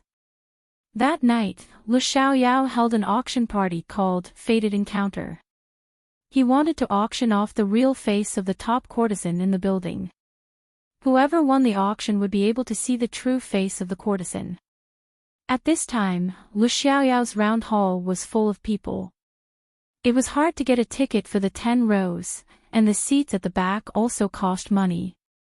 Shang'er had already made a lot of money before the auction of the courtesan's night started. After a song and dance, the singers and dancers dispersed. The high stage was empty. The noisy audience quieted down immediately. Everyone was nervous and excited, waiting for the courtesan to appear. Sure enough, after a short while, a woman with an extremely good figure slowly flew down from the roof while holding a long silk satin hanging from the ceiling. She was wearing a pink gauze dress, and her figure was enchanting and graceful. She wore a butterfly-shaped mask that covered her eyes and nose. Only her small cherry mouth could be seen. She was elegant, but her cherry mouth was biting her dark red lips. It was so red that the men present couldn't help but want to pounce on her. As soon as she landed on the stage, the audience went into an uproar.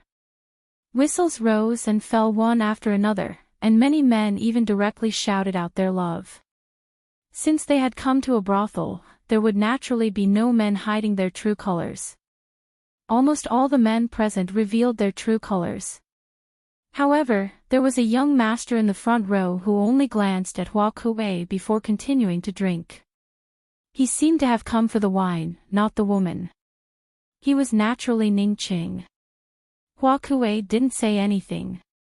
She only raised her arm slightly and signaled the musician to play the music.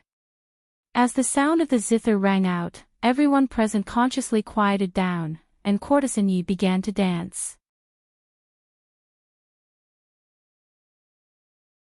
Her curling waist is about to break, and her sleeves are about to fly away.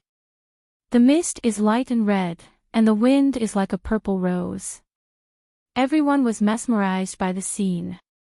The whole place was so quiet that only the sound of Ning Qing pouring wine could be heard. He finished the wine in his cup and casually raised his head to look. Hua Kuei was turning his head, and the two pairs of eyes met. After looking at each other for a moment, Hua Kuei looked away in a panic. Ning Qing didn't seem to be attracted by her dance either, and soon looked away. After the dance, the whole place went into an uproar again. Ning Qing was the only one who sat quietly. The bidding began. All kinds of bids rose one after another, and Ning Qing didn't make a sound all the time. The bidding went on for a long time. Finally, a burly man stood up from the seat directly behind Ning Qing and shouted, 50 million. For a moment, the whole place fell silent, and no one made a bid for a long time. The brothel keeper was beaming with joy. She went up to the stage and asked, "This gentleman has offered 50 million. Is there anyone else who wants to raise the price?" Not to mention that 50 million wasn't a small number, just the background of this burly man was enough to make many people feel intimidated. In the mysterious continent, money couldn't solve everything. Real ability was the way to go. Many businesses had powerful forces behind them. Otherwise, no matter how much money they had, they wouldn't be able to stand firm in business.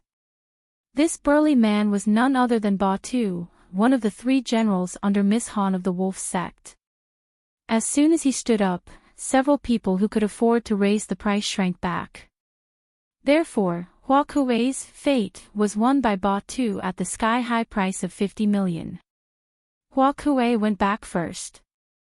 Ba Tu drank a few mouthfuls of wine, tidied his beard, and went upstairs with the maidservant who led the way. Everyone present was disappointed. Some left, while others stayed to have fun. Ning Qing went upstairs and found a room. He didn't ask the maidservants to accompany him, and only asked them to send wine. At this time, Shang was waiting in the room. The brothel keeper hurried in. "Master, Ba Tu is stopped by several maidservants. You must act quickly." Young Master Qing entered the second room on the second floor. "He's alone." Shang was overjoyed. She deliberately spread the news to let Ning Qing know that she was hiding in Lu Xiaoyao as Hua Kuei's maidservant. As expected, Ning Qing came to find her. She had been paying attention to him on the stage just now. She noticed that he was sizing up the masked maidservants below the stage while drinking. This guy would never know that she was the famous Lu Xiaoyao's number one. After the brothel keeper left, Shang hurriedly called Hua Jin out. She said seriously, "Success or failure depends on one move. You can't just watch the show and ignore me. You must protect me. If you don't go now, Ba Tu will come." Hua Jin whispered. Shang went out happily. After killing Ning Qing, she would slowly deal with Lu Zheng.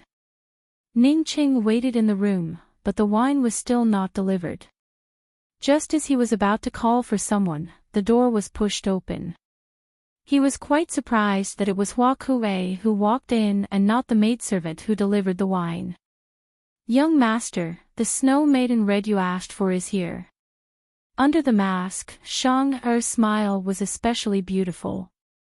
She had used the voice-changing technique, so her voice was soft and gentle, unlike her usual sharp tongue. Ning Qing was slightly stunned. He had already asked Sha Qiu about Lu Xiaoyao's background. One must know that many of the maidservants in Lu Xiaoyao were slaves like Sha Qiu. They usually had private dealings with each other. Of course, Ning Qing knew that Lu Xiaoyao's Hua Kuei was Lulu herself. Therefore, when he received the news that Lulu was hiding in Lu Xiaoyao as a maidservant, he immediately concluded that it was Lulu who spread the news. Lulu wanted to lure him over and catch a turtle in a jar. He knew that Lulu was in Lu Xiaoyao but didn't make a move because he was interested in Lu Xiaoyao's business. He was planning how to force Lu Xiaoyao into a desperate situation and then slowly deal with Lulu. Who knew that Lulu didn't obediently hide and actually dared to take the initiative to seduce him? When he came, he also knew that there was a trap in this auction. However, he never expected that Ba Tu of the wolf sect would appear. He also didn't expect that Ba Tu would be infatuated with Lulu and bid for the fate of one time. He still couldn't figure out whether Ba Tu's appearance was an accident or Lulu had already arranged it. He naturally wouldn't find someone to deal with Ba Tuesday. After all, Ba Tu was a follower of the wolf sect's Miss Han. His strength was not ordinary. Even if he brought 3 people with him today, they might not be able to defeat this guy. Moreover, if he offended the wolf clan because of Lulu, the Liu Bei Merchant Guild would also be in trouble.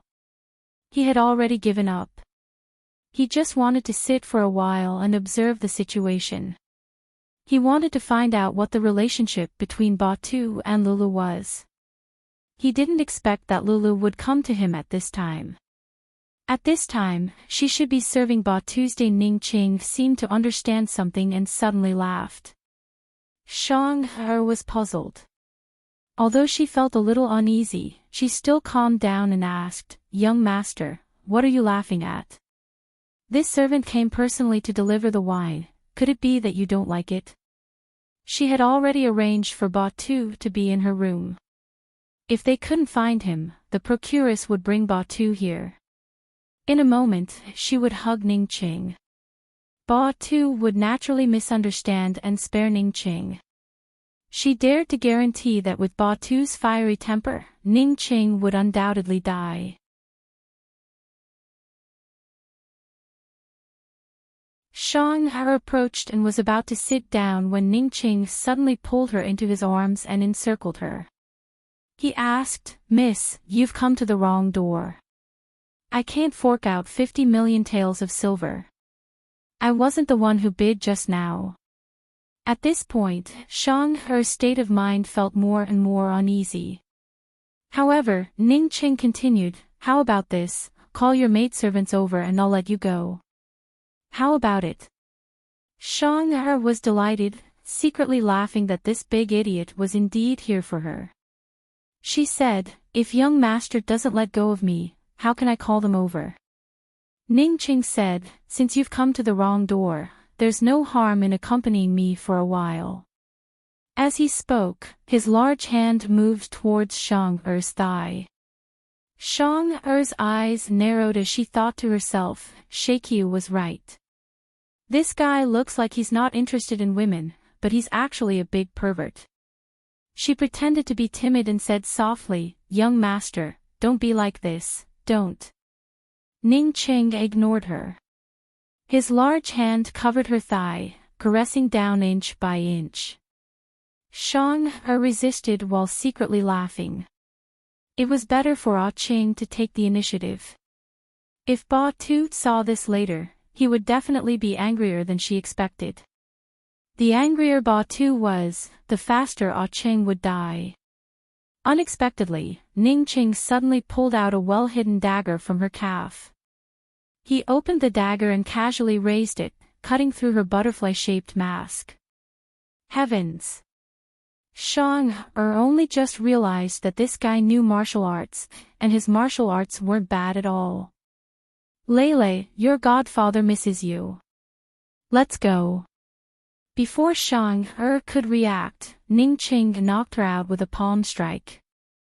Hua Jin, who was hiding outside, heard the commotion and immediately broke through the door without caring that Ba Tu hadn't arrived yet. Unexpectedly, what awaited her were 3 assassins. Ah Ching carried the unconscious Shang He and broke through the window at the back. Hua Jin could tell that the 3 assassins outside the door weren't any weaker than her. She turned and ran without hesitation, avoiding the 3 assassins and chasing after Ah Ching from another direction. The 3 assassins weren't easy to deal with and immediately chased after her. Ba Tu only arrived after everyone had left. He rushed into the room, but there was no one in sight. "Where is she?" he shouted at the madam. The madam was stunned. Where was Master Hua? Where was Ah Ching? Ba Tu suddenly grabbed the madam's collar and roared, "How dare you lie to me?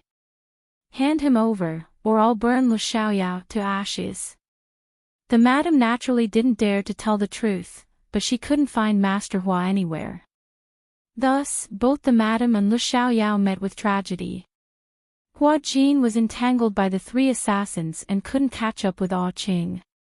When Ah Ching brought Shang He back to Liu Bei Chamber of Commerce, it was already the next night.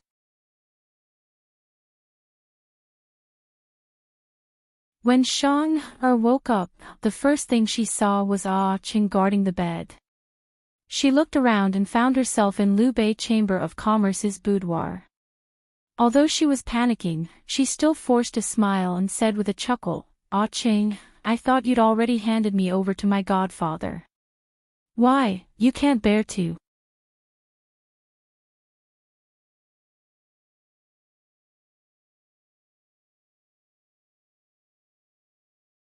Chapter 1335. Lei had been with Lu Zheng for so many years and knew Lu Zheng's temper better than anyone else in the Liu Bei Chamber of Commerce. Of course, she knew it better than Ning Qing. She knew that once she fell into Lu Zheng's hands, it wouldn't be as simple as death. After all, she wasn't Lu Zheng's biological daughter. She was so flustered that she didn't know why she forced a smile. Perhaps she didn't want to show weakness in front of this man. Ever since he entered the Liu Bei Chamber of Commerce and gained Lu Zheng's recognition, she had been at odds with him. And from the moment Lu Jing wanted her to marry him, she had officially started fighting with him. Although she was a woman, she had never lost to any man. Liu Bei Chamber of Commerce was full of men and many of them wanted to marry her, but she had trampled them all. Only this man in front of her didn't trample her back, but had trampled her several times. This time, he had really trampled her underfoot. She admitted that she had lost, but so what? She didn't want him to see her as a joke. If you can't bear to, then marry me. Let's kill Lu Jing together and divide his treasures. How about that? Shang'er asked with a smile. Ning Qing said, "It'll be more interesting to see your godfather when you wake up." These words were like a lynching sentence for Shang'er. She was completely flustered and froze on the bed, unable to move. Ning Qing got up and called for the guards. Cold, he instructed, tie her up and send her to the boss's courtyard. He had already walked to the door, but turned back to look. It had to be said that at this moment, Shang'er, who had always been clear-headed, had an illusion that Ah Qing seemed to be regretting it and was going to let her go. Who knew that Ning Qing would only say cold, "Oh right, I forgot to tell you.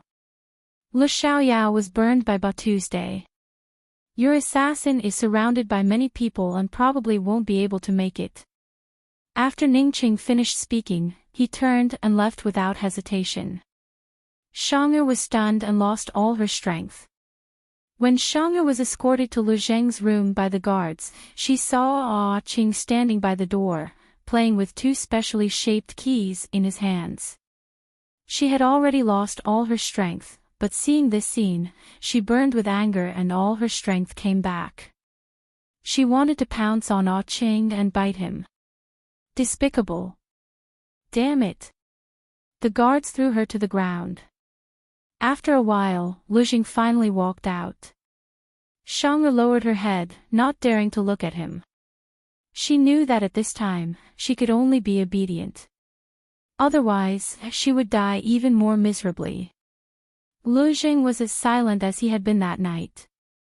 The only difference was that there were no more tears in his eyes.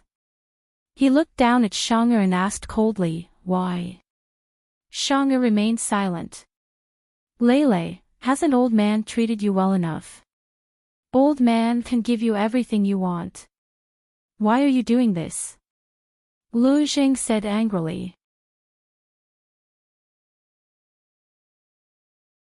Shang'er remained silent.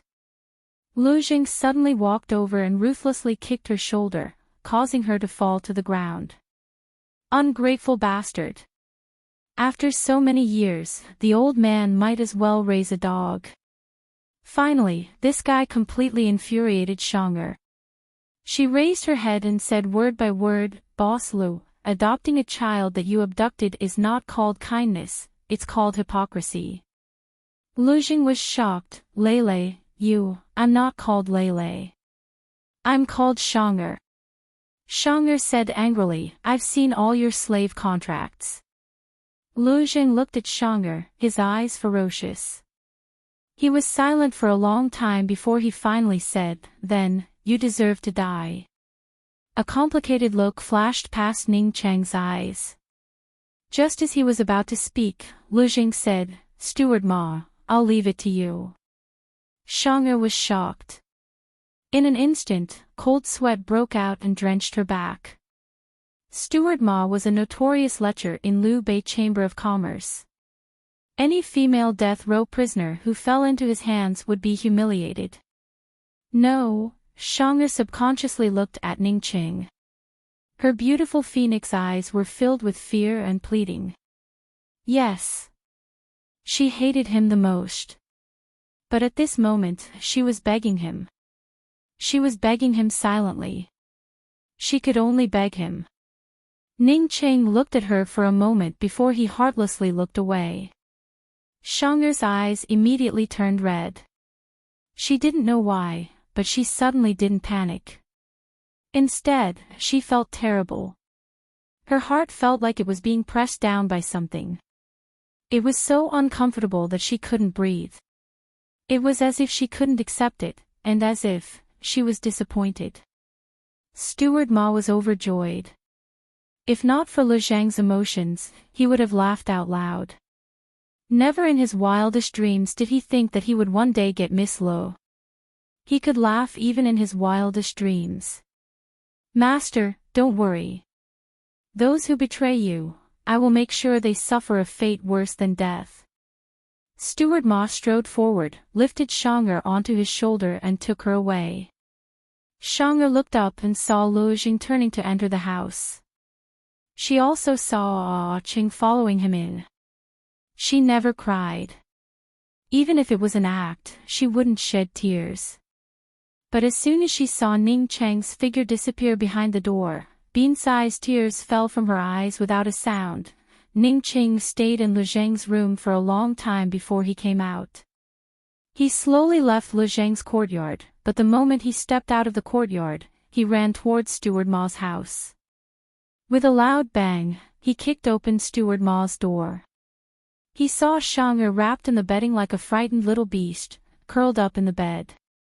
Housekeeper Ma had taken off his clothes and was only left with a pair of underpants. He stood in front of the bed, his whole body covered in scratches. It could be said that he was covered in cuts and bruises and was bleeding non-stop. Ning Qing was stunned. When Steward Ma saw Ning Qing enter, he was also stunned.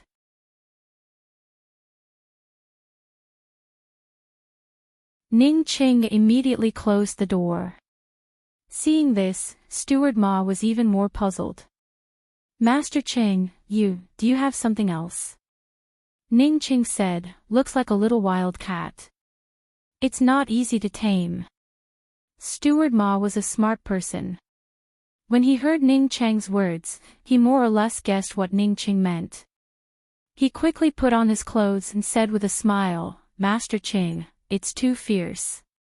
I can't tame it. You should do it. Before Ning Qing could speak, Steward Ma said, don't worry. As long as that person is killed before sunrise tomorrow, boss won't know anything.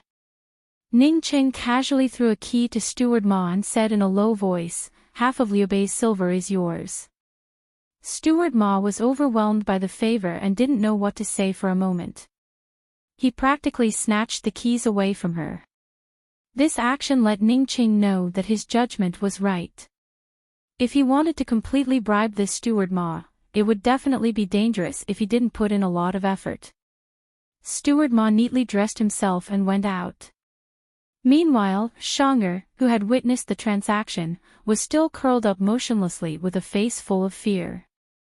Seeing her like that, Ning Qing couldn't help but laugh mockingly. I thought you had a lot of guts, but you're just like this. Shang'er still didn't make a sound and looked at him in horror. Ning Qing leaned closer and was about to ask her if she had seen Jin Zi's file. Who knew that Shang'er would suddenly reach out and ruthlessly scratch a wound on the back of his hand? Ning Qing didn't expect this and retreated. He suddenly shouted, Are you done pretending? If you don't want to die, then come down. Shang'er didn't move and stared at Ning Qing with a face full of hatred. If her gaze was like a sharp arrow, Ning Qing would be riddled with holes. I'll give you one last chance. If you don't come down and talk properly, I'll immediately call the one surnamed Ma back. Ning Cheng's patience was limited. This was the first time he was scratched by a woman. The word Ma frightened Shang'er. While staring at Ning Qing, she carefully moved to the side of the bed and stretched out her feet. Her bare feet and ankles were especially beautiful. Ning Qing glanced at it and immediately looked away. After Shang'er got off the bed, he looked over again and was shocked. Only then did he realize that Shang'er was completely naked. When she curled up, the small silk blanket could still cover her. When she stood up, it could only wrap around her body. Her slender legs and well-proportioned arms were all exposed. Ning Qing glanced to the side and saw the shredded robes on the ground. His gaze lingered on the pile of clothes and he unconsciously frowned. Suddenly, Shang'er scolded, Ah Qing, you bastard. If you have the guts to kill me, are you still a man? How can you humiliate me like this? If you want to kill me, I won't complain. I've lost. But if you humiliate me like this, I'll look down on you.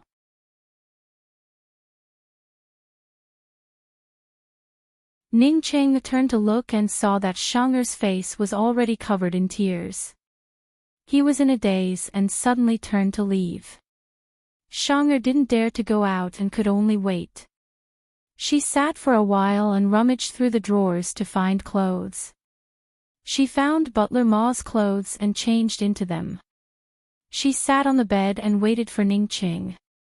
Gradually, she calmed down.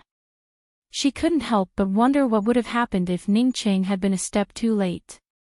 After a while, Ning Cheng came back with a bag of things and threw it at Shang'er's feet. Shang'er glanced at him and asked, "What is it?"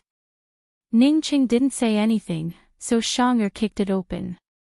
When she saw what was inside, she almost screamed.